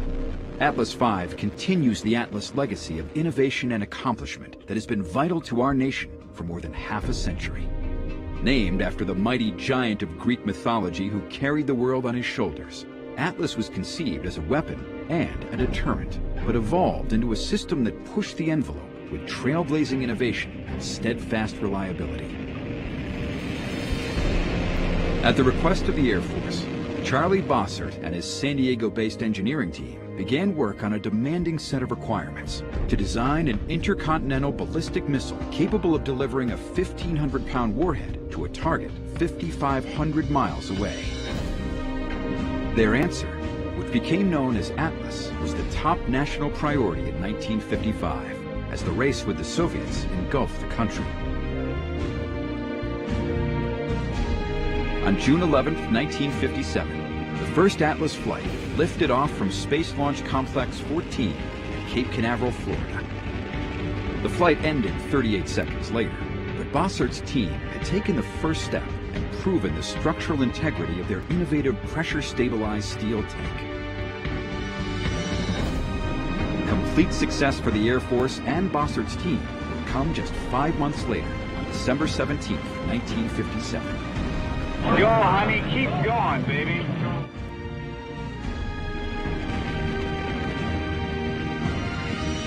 Though the Soviets had beaten the U.S. to space with the launch of Sputnik in October 1957, President Eisenhower would counter a year later when Atlas 10B delivered his holiday message of peace from orbit 180 miles above Earth.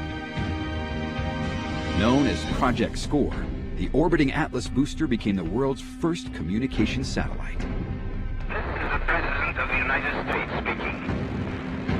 Through the marvels of scientific advance, my voice is coming to you from a satellite circling in outer space. Attention all personnel, report to the blockhouse immediately. Countdown will begin. On September 9th, 1959, Atlas 12D became America's first operational ICBM, following launch from California's Vandenberg Air Force Base. In all, 350 Atlas ICBMs were built and stood on operational alert through 1965. The surplus boosters were refurbished and used by the Air Force, the Army, the Navy, and NASA. The last refurbished booster was launched in 1995. By the early 1960s, the Atlas booster had made the transition from missile to space launch vehicle, and 1962 proved to be a pivotal year. Riding atop an Atlas booster in Project Mercury's Friendship 7 capsule, John Glenn became the first American to orbit the Earth on February 20th, 1962.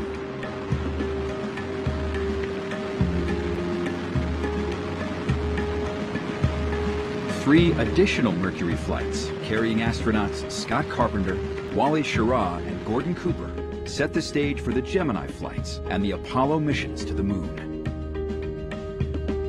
Later that year, Atlas scored another first when Atlas 179D, equipped with an Agena upper stage, lifted off from Space Launch Complex 12 at Cape Canaveral. Its payload, NASA's Mariner 2, became the first successful interplanetary spacecraft. 1962 also marked the debut of the Centaur upper stage, the first to harness the power of liquid hydrogen. The Centaur upper stage, to this day, remains a hallmark of the Atlas system.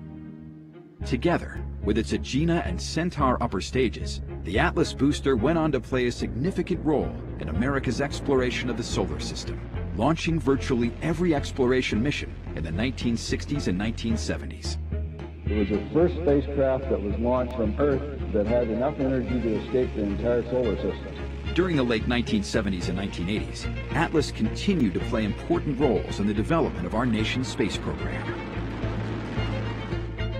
In addition to building our national security presence in space, converted Atlas boosters also launched the Air Force's Navstar demonstration satellites, leading to the navigation system known today as GPS. In the late 1980s, General Dynamics saw an opportunity to bring commercial payloads back to expendable launch vehicles, and on July 25, 1990, AC-69, the first Atlas I, ushered in a new commercial era for Atlas. The commercial era brought 8 new Atlas configurations over a 14-year span, each carrying an operational payload. The commercial program has enabled breakthroughs in communications, meteorology, broadcast technology, navigation, and national security. In 1995, development of the Atlas III vehicle began. In a bold move, the Atlas booster engine system was replaced with the powerful RD-180, which generates 860,000 pounds of thrust and has throttle capability resulting in a smoother and more efficient ride.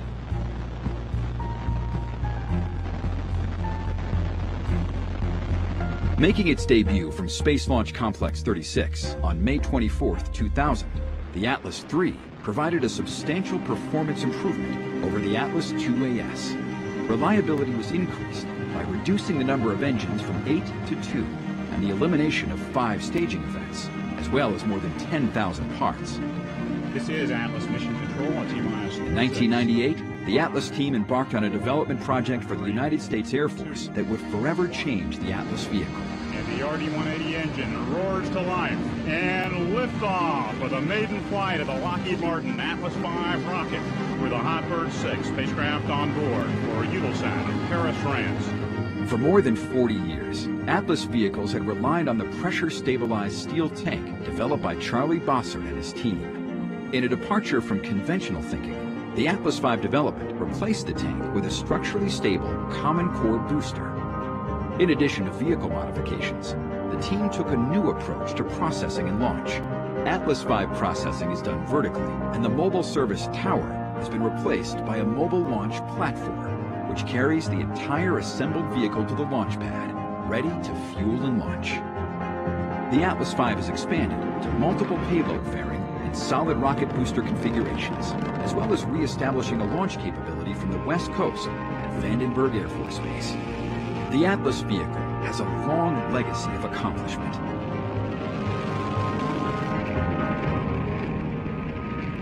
This record of success, which is nearly unparalleled in the launch industry, is built on the lessons handed down from more than 60 years of Atlas experience. It is also a credit to the dedication and persistence of the Atlas team and their passion for mission success, one launch at a time.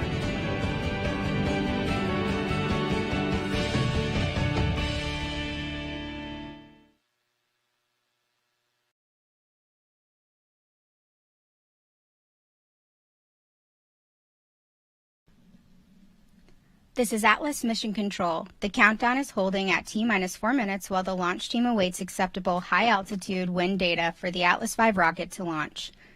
The range has coordinated and approved a tentative new launch of 5:03 a.m. Eastern, if the next weather balloon finds favorable conditions.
we've created a short tour of our launch locations here in Cape Canaveral, Florida.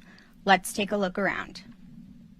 With missions launched to every planet in the solar system, as well as critical national security, science, weather, and communication satellites, ULA has established a long-standing reputation for reliability and orbit accuracy in the space launch industry. At our launch site in Cape Canaveral, Florida, the story begins with ULA's Atlas and Delta rockets arriving on the RS rocket ship. The rocket ship is a specially designed cargo ship used to transport rockets from ULA's 1.6 million square foot production facility in Decatur, Alabama. Rocket ship is large enough to carry a complete Delta IV Heavy rocket. That's 3 boosters, a second stage, and a payload fairing. Once loaded, rocket ship departs ULA's dock and travels through the Tennessee River, then onto the Ohio and Mississippi rivers, then goes out into the Gulf of Mexico. From there, the ship travels through the Atlantic Ocean, around the southern tip of Florida, and north to Port Canaveral. Rocket ship was designed with several features to ensure successful delivery, including the ability to adjust its draft for shallow water and rudderless steering, which minimizes the need to tug. Atlas V boosters are transported from the ship to the high bay in the Atlas Spaceflight Operations Center, or ASOC, for final preparations. Delta IV boosters are moved to the Horizontal Integration Facility, or HIF, where they are mated together to form the Delta IV Heavy configuration. With final checks completed, the boosters are transported to the launch pad for Launch Vehicle on Stand, or LVOS. The 107-foot-long Atlas V boosters are brought to Space Launch Complex 41 and are hoisted into a vertical position using a crane and placed onto the Mobile Launch Platform, or MLP, in the Vertical Integration Facility, or VIF. Delta IV Heavy rockets are raised vertically by a fixed pad erector at Space Launch Complex 37. The fixed pad erector uses a single hydraulic piston to rotate the boosters 90 degrees inside the Mobile Service Tower, or MST. LVOS is followed by the addition of solid rocket boosters, and then the second stage. Next comes Wet Dress Rehearsal, or WDR, which is an end-to-end launch simulation, from fueling through spacecraft separation. Meanwhile, the ULA team is also working simultaneously to help the customer encapsulate their payload into the rocket's payload fairing. The encapsulated payload fairing is the final piece to be mated to the rocket. With the rocket stack complete, the spacecraft team tests all of the interfaces with the rocket and the launch pad. Once the rockets are completely assembled, final launch preps begin. For Atlas V rockets, launch countdown begins with moving the rocket from the VIF to the pad. The quarter-mile trip uses 6 components to complete the 20-minute trip. Weighing in at about 2 million pounds, the MLP supports the rocket and contains air conditioning, electrical, and commodities, while the undercarriages bear the weight of the MLP and rocket. 2 rail cars lead the move, with the payload van providing communication to the payload, while the ground van houses the ground support for the rocket. At the rear of the convoy, the portable environmental control system provides air conditioning to the payload and rocket. Finally, track mobiles provide the power to move the 3.5 million pound convoy. For Delta IV Heavy rockets, the process looks quite different. Approximately 9 hours before T0, final preparations begin as 40 hydraulic cylinders at pressures nearing 3,500 psi move the 10 million pound MST. It's first raised 8 inches and then rolled back. Delta uses a carriage transporter system, traveling at about a quarter mile per hour. It takes about 25 minutes to roll the MST to its launch position, 345 feet north of the Delta IV rocket. The Delta IV rocket stands 217 feet tall, or about 21 stories, and weighs more than 900,000 pounds fully fueled. On the day of launch, nearly 30 engineers and managers are polled for system status and readiness to proceed. Status check to proceed with terminal count, Atlas Systems, propulsion. This is the final status check before launch for all Atlas and Delta vehicle systems, ground systems, the spacecraft, and the U.S. Air Force Eastern Range. The vehicle system readiness poll includes electrical systems, hydraulics, pneumatics, propulsion systems, flight control, and propellants. Range coordinator. Clear to proceed. Launch director. Launch vehicle is ready to launch. Mission director. This is the mission director. You have permission to launch. Proceeding with the count. If the rocket is ready for flight and the weather is within the launch commit criteria, then polling will be completed and the team will have given the go for launch. T-minus 10, 9, 8, 7, 6, 5, 4, 3, 2, 1. There's ignition. And liftoff of the United Launch Alliance Atlas V rocket. For a typical Atlas V flight, the main engine and solid rocket boosters ignite to lift the rocket off the pad. Shortly after liftoff, the rocket begins a pitchover to attain the proper flight path, minimizing the dynamic pressure the vehicle experiences during flight. Within the first few minutes of flight, the vehicle reaches Mach 1, the speed of sound, followed by jettison of the solid rocket boosters. About 4 minutes later, propellant levels deplete and the booster engine shuts down, followed by release of the booster stage. At various times in flight, depending on the mission, the vehicle jettisons its payload fairing. From there, the second stage will continue carrying the spacecraft towards its destination with planned engine starts and stops. Finally, Centaur will release the spacecraft in its target orbit to continue its journey.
This is Atlas Mission Control. The countdown is still holding at T-minus 4 minutes while the launch team awaits acceptable high-altitude wind data. A series of balloons have been sent aloft over the course of the countdown to measure the speed and direction of upper-level winds that the Atlas V will experience during flight.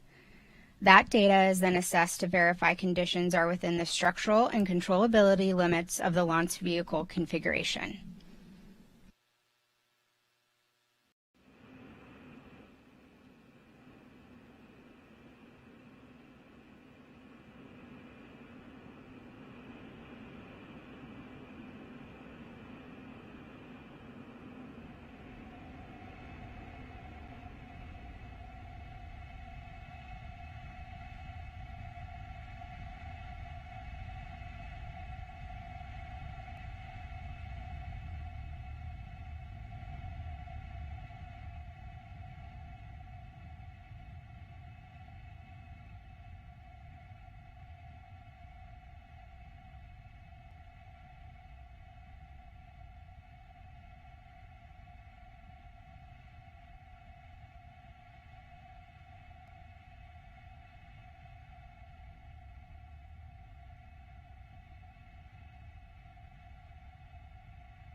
SC9, go.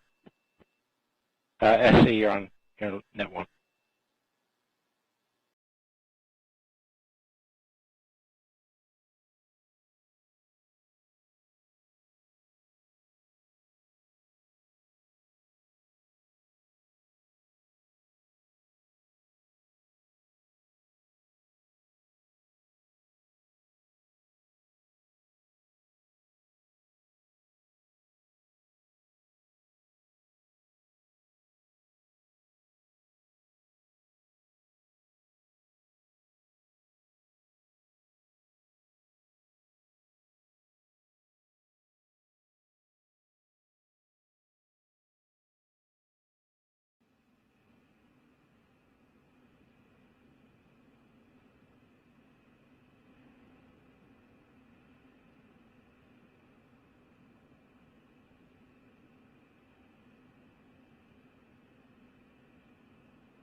In October, ULA's Atlas V rocket launched NASA's Lucy on its long journey to Jupiter's Trojan asteroids.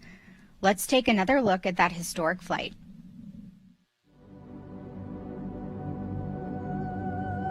We are so excited to have been selected to fly this Lucy mission. It is humbling to be entrusted with something like this that is going to shed new light on the origins of our solar system by visiting primordial material gathered by the Lagrange points of Jupiter as it formed the early solar system. This is so exciting for us. Our team has worked so hard. We are honored to work with the brilliant people at NASA who put this together. We're starting a 12-year journey of this amazing spacecraft, really 8 missions in one.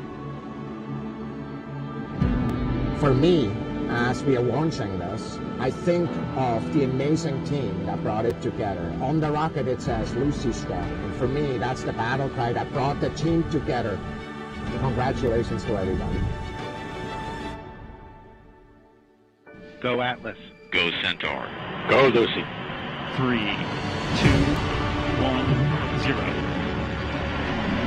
Liftoff. Atlas V takes flight, sending Lucy to uncover the fossils of our solar system.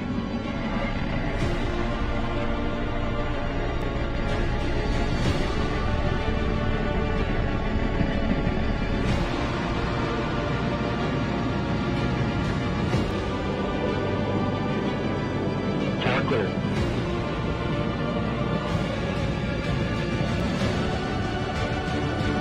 Has begun the pitch yaw. We have indication of successful separation of the Lucy spacecraft.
L minus 40 minutes.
This is Atlas Mission Control. The countdown is still holding at T-minus 4 minutes while the launch team awaits high-altitude wind data.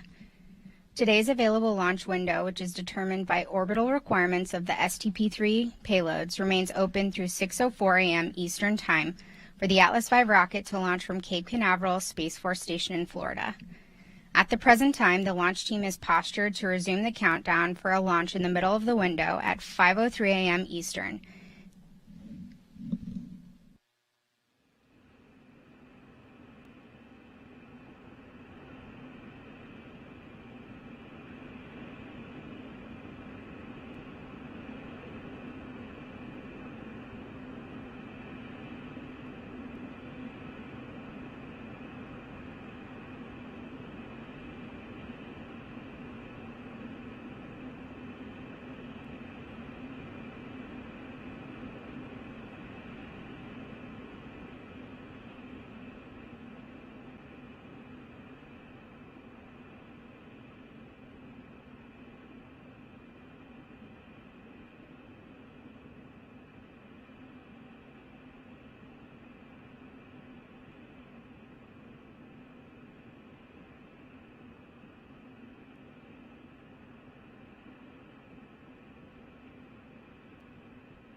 The ULA team continues to make progress on development of our Vulcan Centaur rocket.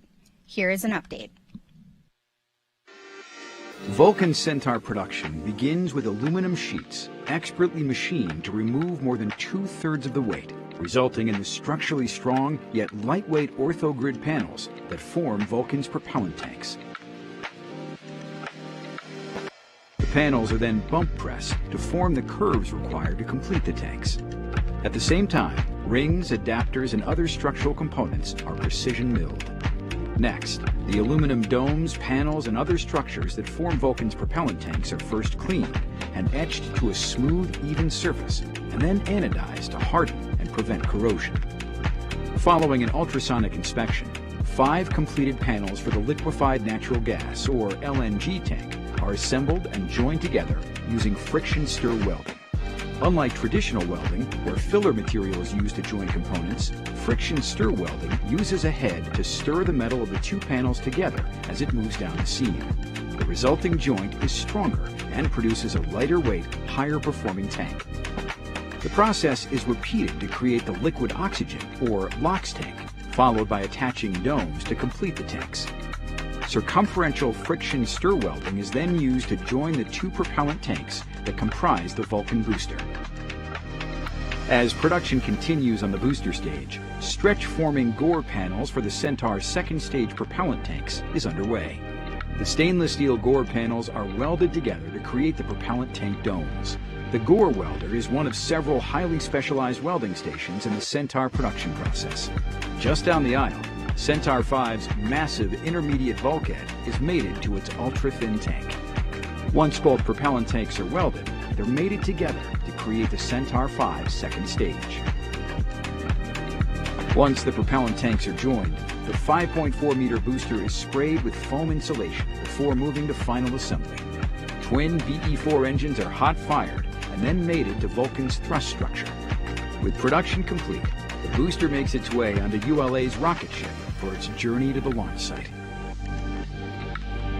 Meanwhile, at Cape Canaveral's Space Launch Complex 41, the water suppression system has been upgraded and tested, along with other modifications, including new, larger fuel storage tanks. In the Vertical Integration Facility, or VIF, platforms have been modified to accommodate the larger Vulcan rocket.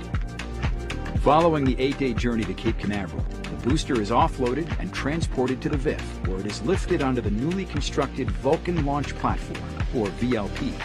The first Vulcan booster then travels a third of a mile to the pad for testing, followed by 2.7 miles to the Spaceflight Processing Operations Center, or SPOC, for additional testing.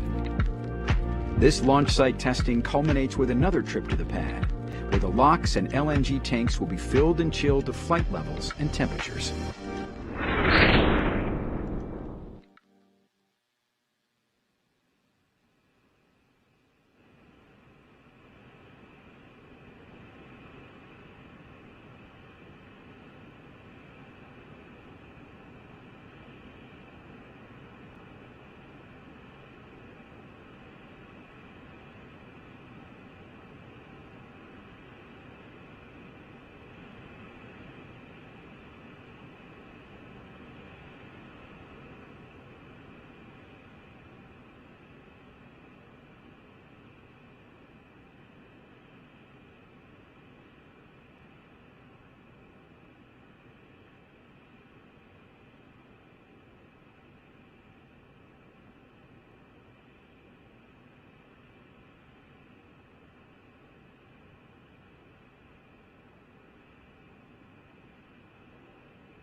LC, LD, gentlemen.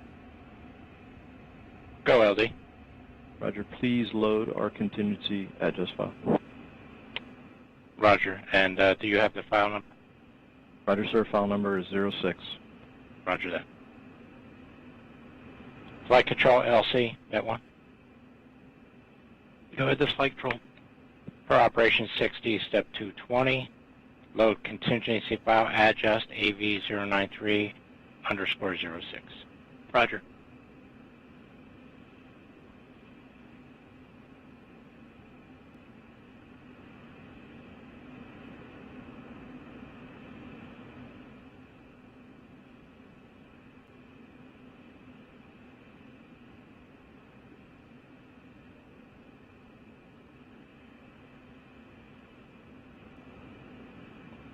L minus 25 minutes.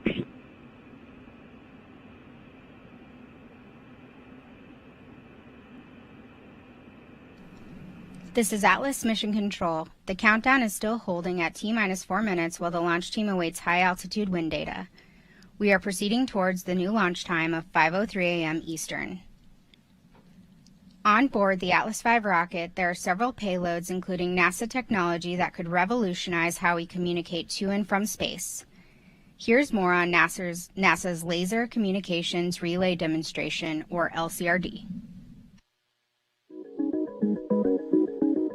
Since 1958, NASA has relied on radio wave technology to talk with missions in space. Today, we're developing a better way to get spacecraft data back to Earth. That's where the Laser Communications Relay Demonstration, or LCRD, comes in. Built and managed by NASA's Goddard Space Flight Center, LCRD will send and receive near-infrared laser beams to and from Earth. As NASA's first long-duration test of optical communications technology, the mission aims to perfect space and ground-based technologies. So why lasers? Laser communications can transmit up to 100 times more data per second than previous systems by using a shorter wavelength of energy. With this increased bandwidth, missions can send larger files and even live high-definition video from space. Laser communication systems are smaller and more efficient than radio wave technology. They leave more room for science instruments, are cheaper to launch, and require less energy on board the spacecraft. These benefits extend to receivers on the ground.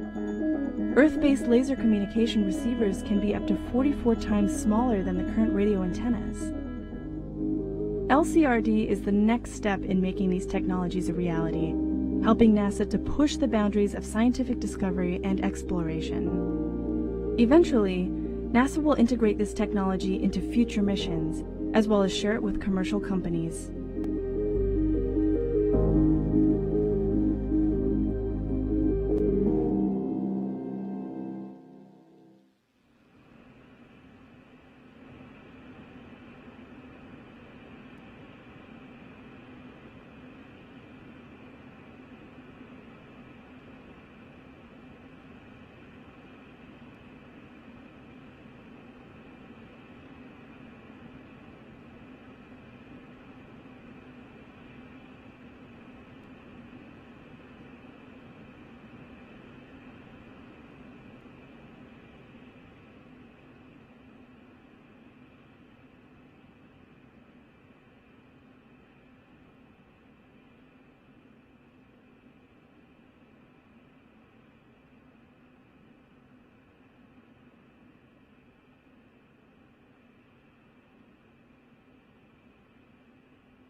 LD, LC, net 1.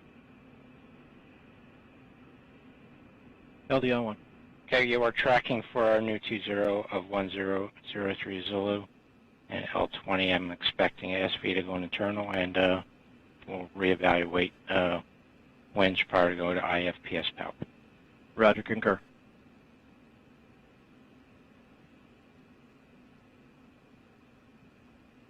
L minus 21 minutes.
LD.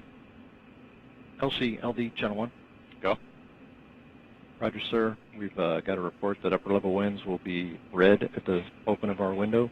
Stand by for coordination of a new T0. Roger.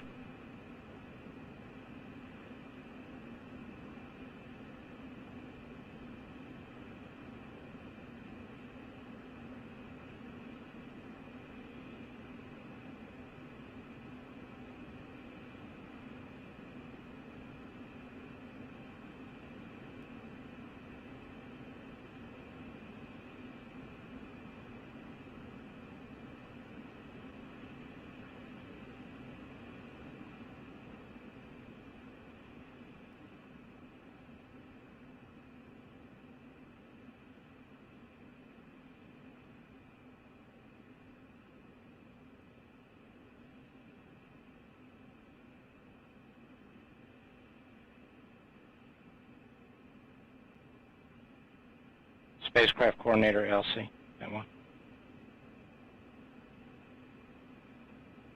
SCN1. SCN1, go.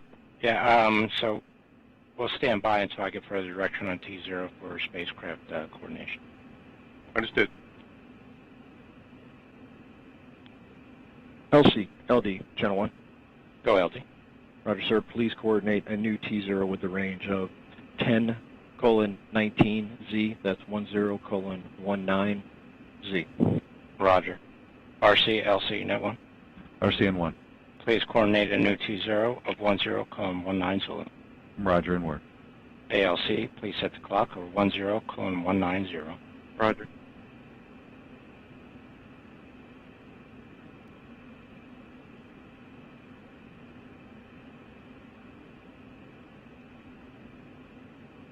And spacecraft coordinator LC. Is SC on 1? Yeah, if I need to understand the SV configuration. Roger, stand by. Roger. LC, ALC. Go. Countdown clock has been set with new T0. Roger.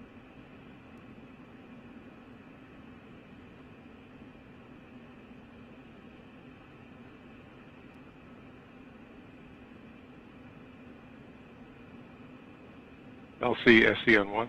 Go. Most spacecraft are external and standing by for the new T0 of 10:19. Roger.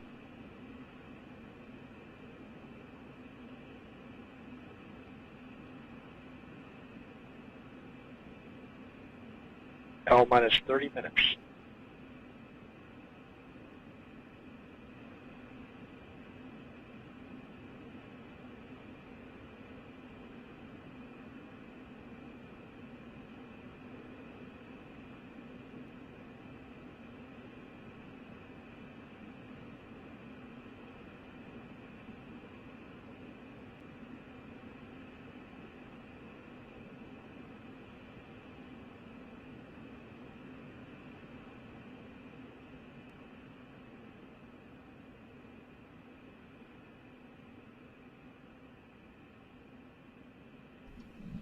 This is Atlas Mission Control. The launch director, James Whalen, has instructed the team to coordinate a new launch time of 5:19 a.m. Eastern.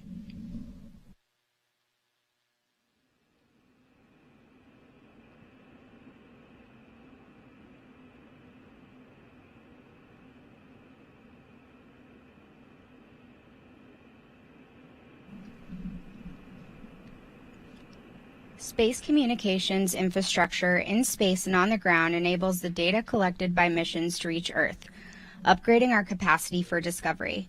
Since the dawn of space exploration, NASA missions have relied on radio frequencies for this transfer of information. NASA's Laser Communications Relay demonstration will launch to space, showcasing the vast benefits of laser communications. LCRD's ground stations, known as Optical Ground Station 1 and 2, are critical to the mission's success.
L minus 25 minutes.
L minus 23 minutes.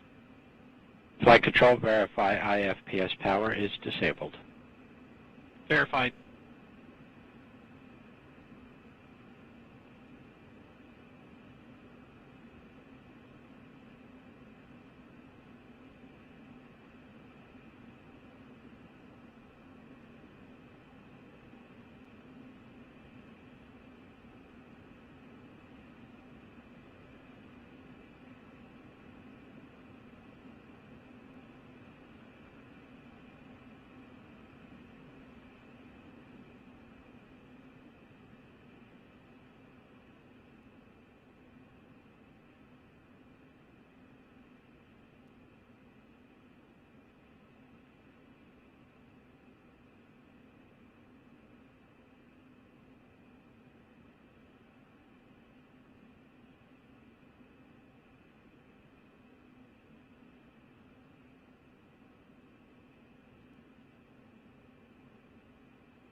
L minus 21 minutes.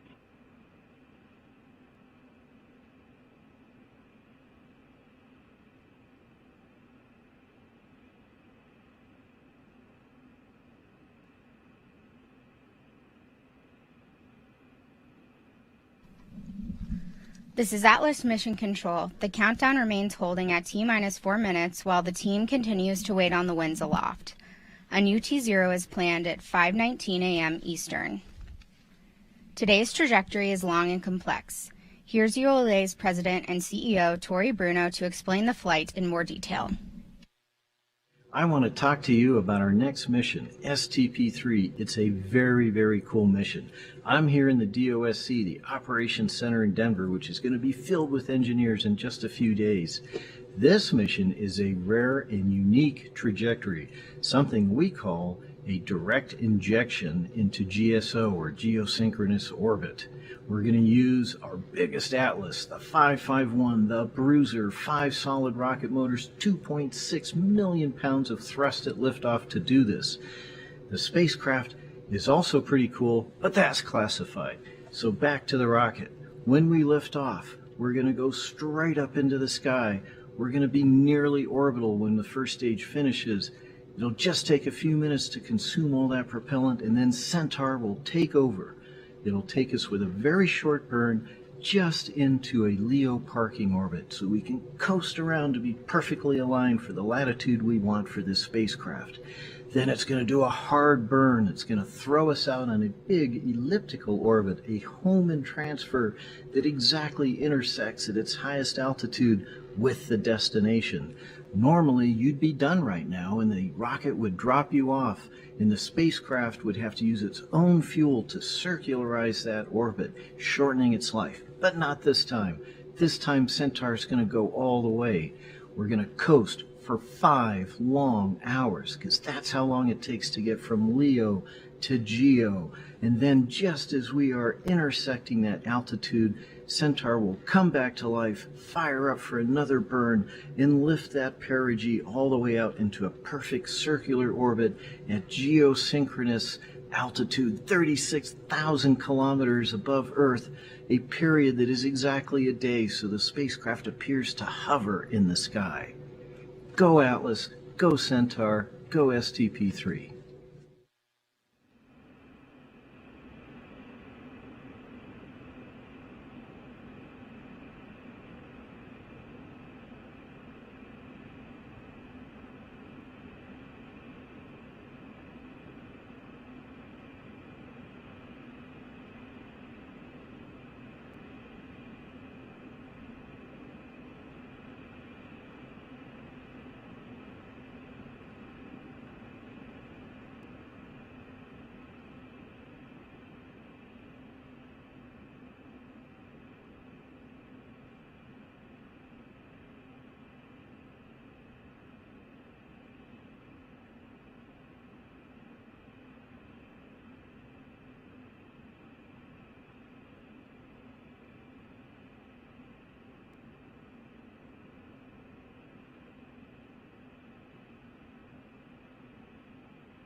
LCLD, Channel 1. Go ahead. Roger, sir. We are continuing to proceed. We'll have the final winds update shortly, but we are green at this moment and continuing to proceed. Roger.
L minus 15 minutes.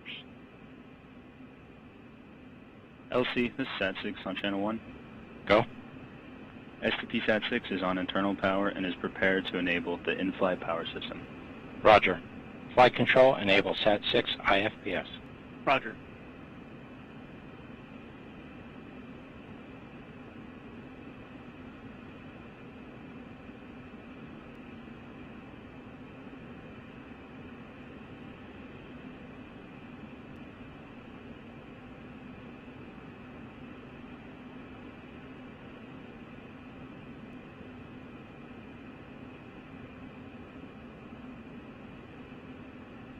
SAT-6 IFPS enabled. Roger. SAT-6 MM, LC Net 1. SAT-6. Begin telemetry verifications. Verifying.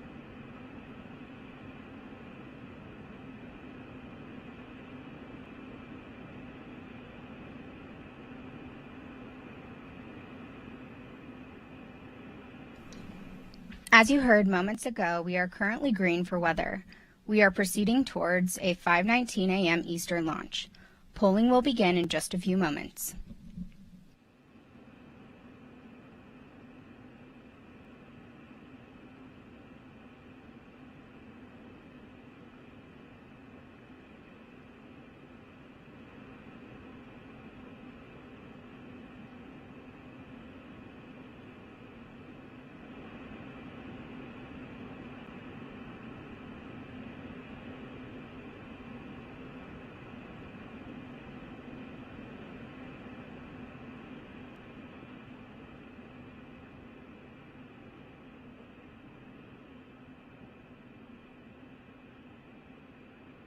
L minus 13 minutes.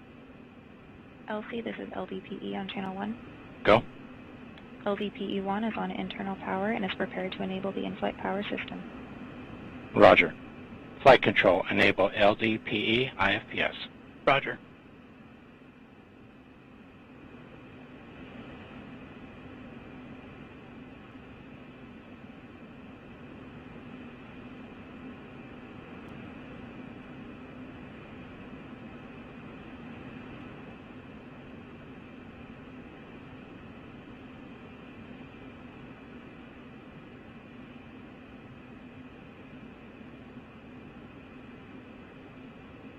LDPE IFPS enabled. Roger. LDPE MM, LC Net 1. This is LDPE. Begin telemetry verifications. Roger. Flight control, LC. Go ahead, this flight control. Form option 409, RP1 temp update. Roger.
LC, this flight control 409 is complete. Roger.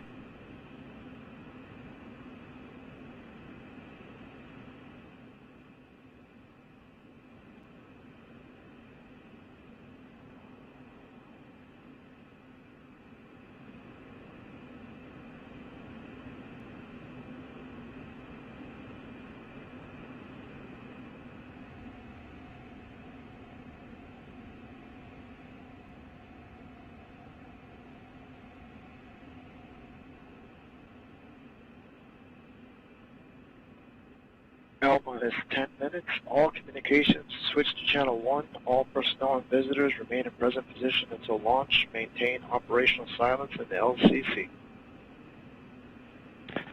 Terminal count briefing. If a condition exceeds a launch constraint anytime after the terminal count status check, the observer shall announce hold on channel 1, identify their station, and briefly state the reason for the hold. Flight control, perform launch on time verification. Roger. OSM, place SB1 is go. You're on net 1. OSM, place SRB ignition SNA switch in the enable position. SRB ignition enabled. LOX 2, verify CISA purge flowing GN2 to the CISA. Verified. OSM, verify the FCO, ROC, and OSM hold fire switches are in the proceed position. Ready to proceed. RLM, verify the red line monitor and event table in the correct configuration for terminal count. Verified. L minus 9 minutes. RC, verify solar radiation acceptable for launch. Verified.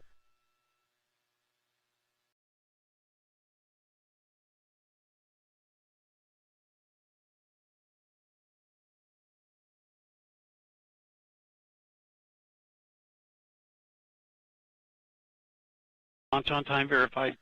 Roger.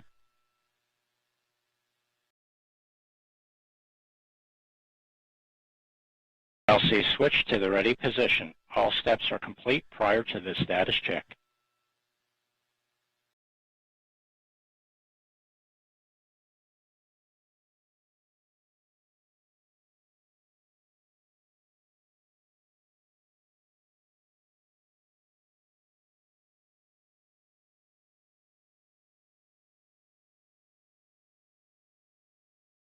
L minus 8 minutes.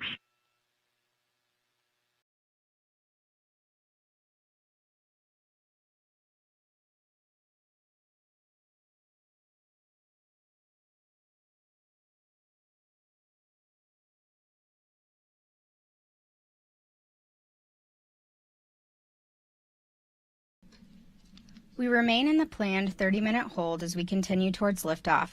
In a few moments, launch conductor Scott Barney will pull the launch team for the final go to pick up the countdown. 29 engineers and managers are pulled for their system status and readiness to proceed. This is the final status check for all Atlas vehicle systems, ground systems, spacecraft, and the U.S. Space Force Eastern Range. The vehicle system readiness pull includes electrical systems, hydraulics, pneumatics, propulsion systems, flight control, and propellants. Let's listen in as Scott Barney performs the final polling. L minus 7 minutes. Status check to proceed with terminal count. Atlas systems, propulsion. Go. Hydraulics. Go. Pneumatics. Go. LO2. Go. Water. Go. Centaur systems, propulsion. Go. Pneumatics. Go. LO2. Go. LH2. Go. HASGAS. Go. Electrical systems, airborne. Go. Ground. Go. Facility. Go. RF FTS. Go. Flight control. Go. GCQ. Go. Operations support. Go. COM. Go. Umbilicals. Go.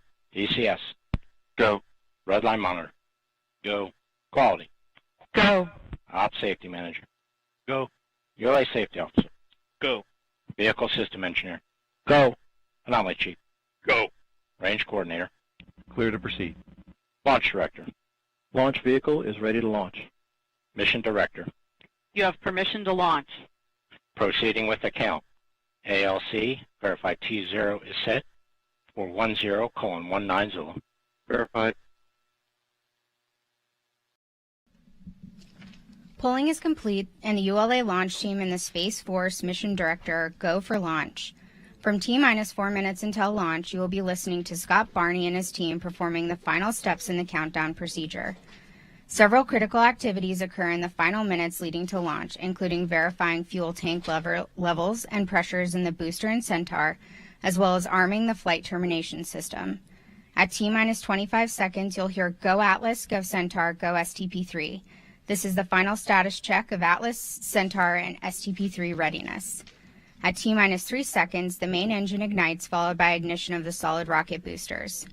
Then after seeing the Atlas V lift off the launch pad, you'll begin hearing flight commentator Jesse Gonzalez providing launch vehicle ascent data.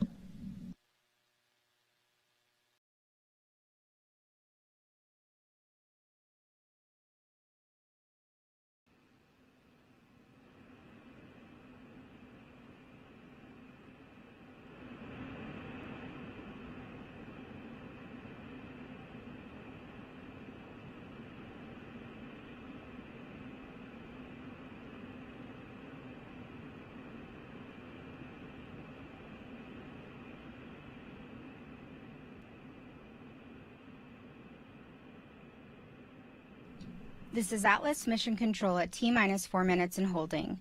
We anticipate releasing the hold in just a few moments.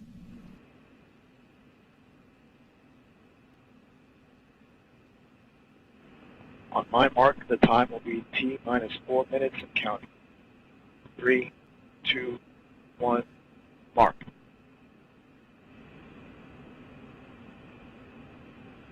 .355. Ground The pyro countdown enabled. clock is resumed, and we are go for launch at 5:19 a.m. Eastern. With liftoff approaching, we are going to turn up the volume on our launch team so you can hear the final preparations taking place.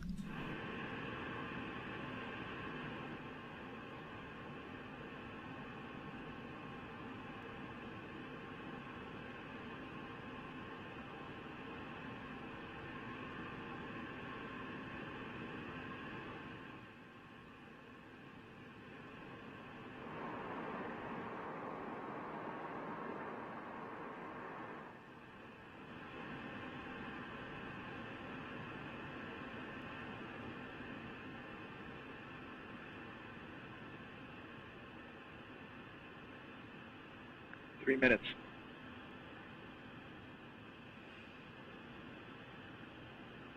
Atlas tanks to flight pressure.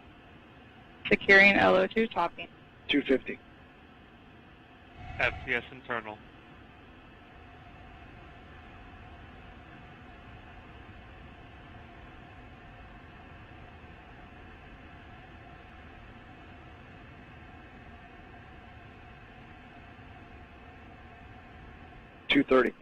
LDPE-1 is configured for launch. Roger.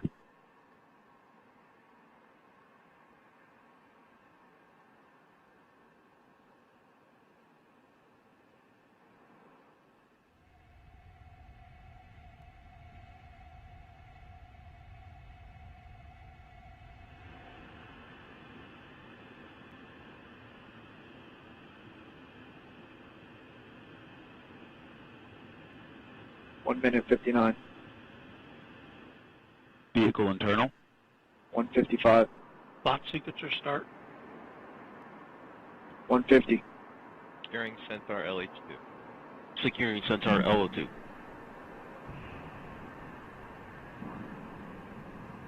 .140. Launch enabled. 137.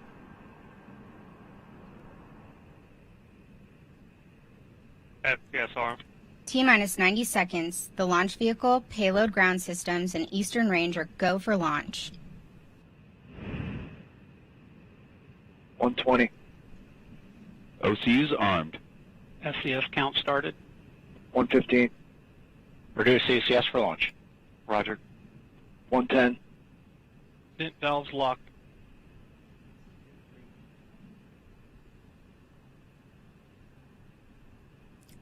T-minus 1 minute. Rock. Report range status. Range green.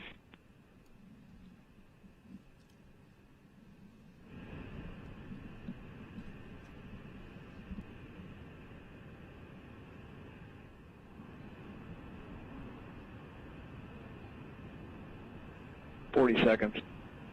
Stable at step 3.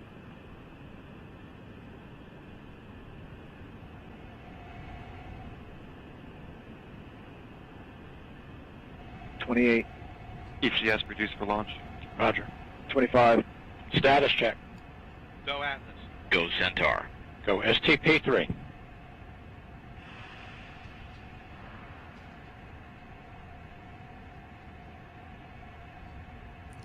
T-minus 10, 9, 8, 7, 6, 5, 4, 3, 2, 1. And we have liftoff of the United Launch Alliance Atlas V rocket with the STP-3 mission for the United States Space Force. Vehicle has cleared the tower and is beginning the pitch over program. And the RD-180 is throttling down slightly as expected. Engine response looks good. And passing 20 seconds into flight, the PU system has gone to closed loop control. SRB chamber pressures continue to look nominal. RD-180 pump speed and fuel injector pressures continue to look good. Mach 1, Atlas V is now supersonic.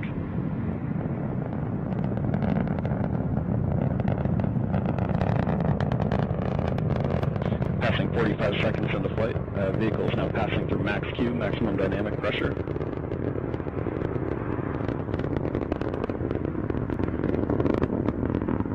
And the RD-180 is throttling back up as expected. Engine response looks good.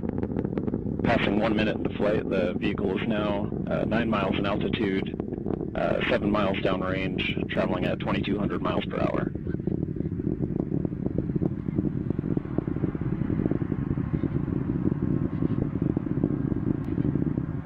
And the RD-180 is throttling down again as expected. Engine response looks good. Standing by for SRB burnout shortly.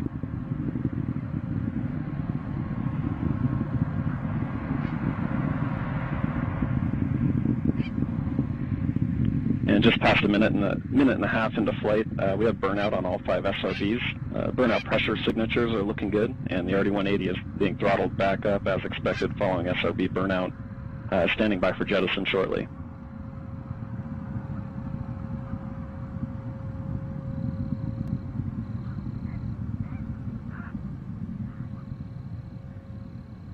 And we have good indication of jettison of all 5 SRBs, and the vehicle has gone to closed loop Q alpha limited steering following SRB jettison. Body rates are looking good.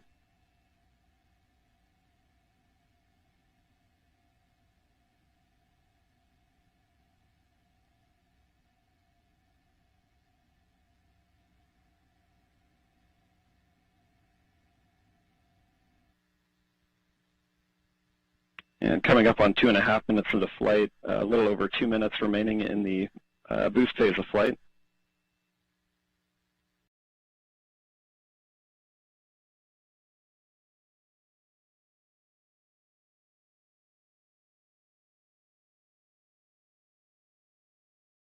And the RD-180 is now throttling to maintain a constant 2.5 G acceleration limit. Engine response and vehicle response looks good. And the Centaur reaction control system is now pressurizing to flight levels. Passing 3 minutes into flight, the RD-180 pump speeds and fuel injector pressures continue to look good. The vehicle body rates look very good for this phase in flight. And the vehicle is now 65 miles in altitude, 150 miles downrange, traveling at 7,800 miles per hour. Standing by for payload fairing jettison shortly.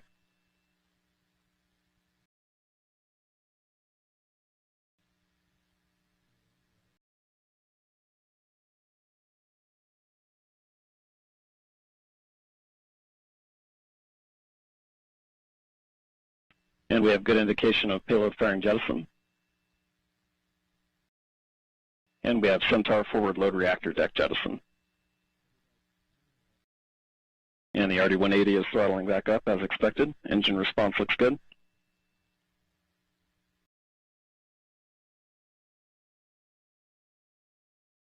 And the RD-180 is now throttling to maintain a constant 5G acceleration limit. Engine response continues to look good.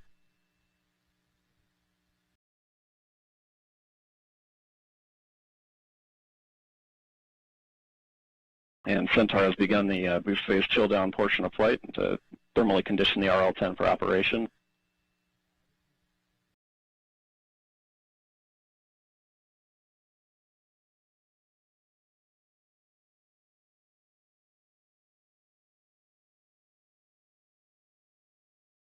And we've had BECO, booster engine cutoff, and we've had successful stage separation, and saying pre-start on the RL-10.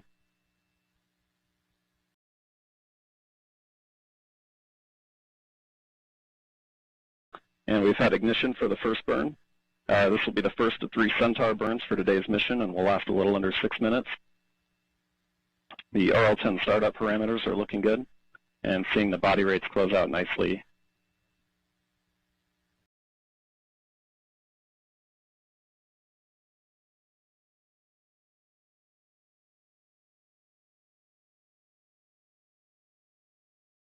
This is Atlas Mission Control at T plus 5 minutes and 21 seconds.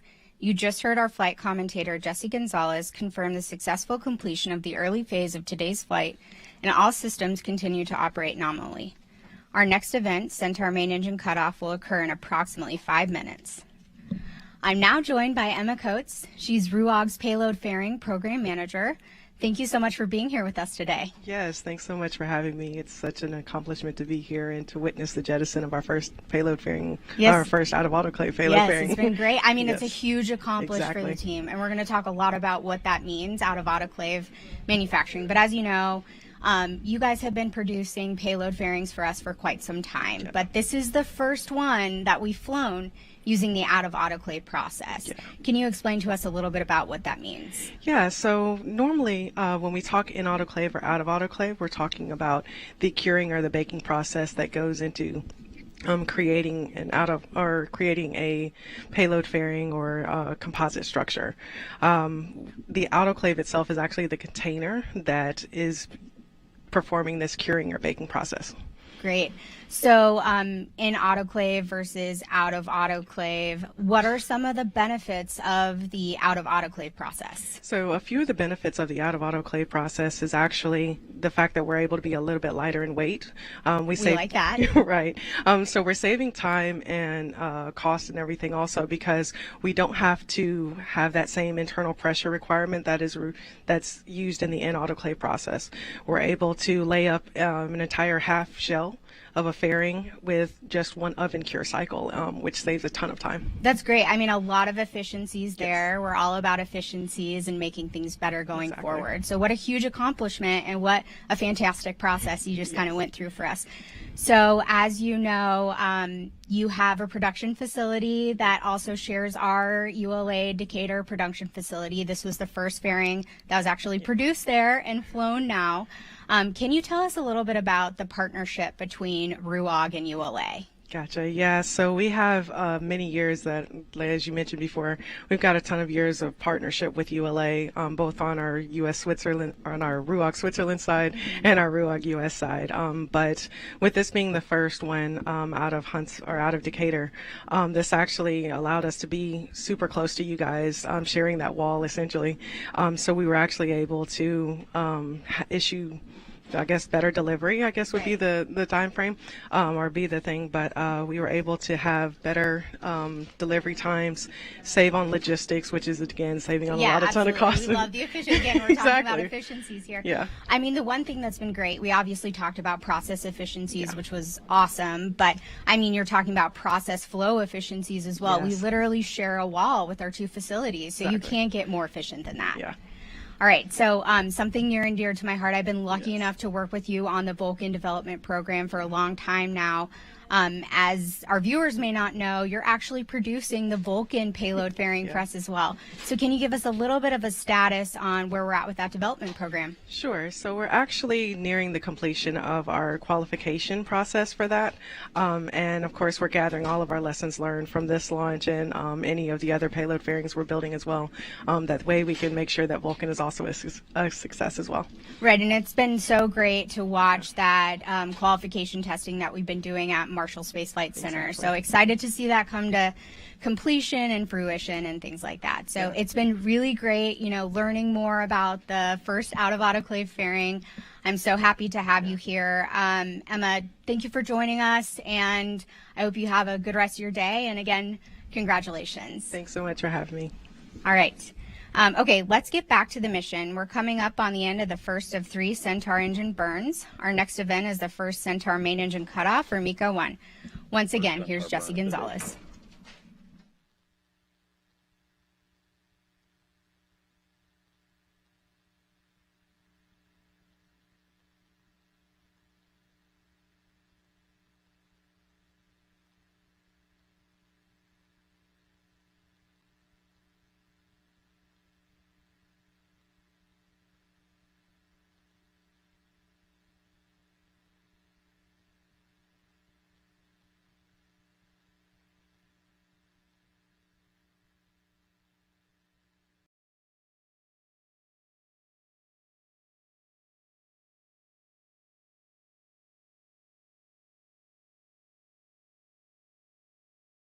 And standing by for MECO 1 shortly. And seeing PU go to open loop control in preparation for MECO.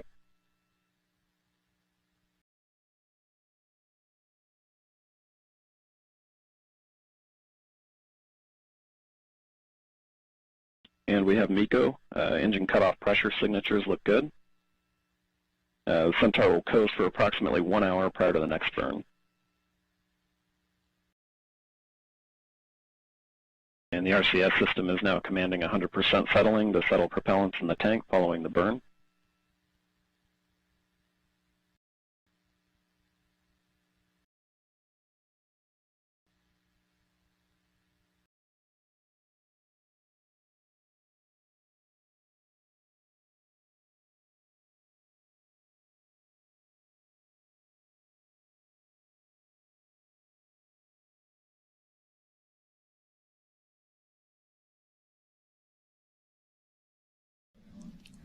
This is Atlas Mission Control at T plus 11 minutes and 30 seconds.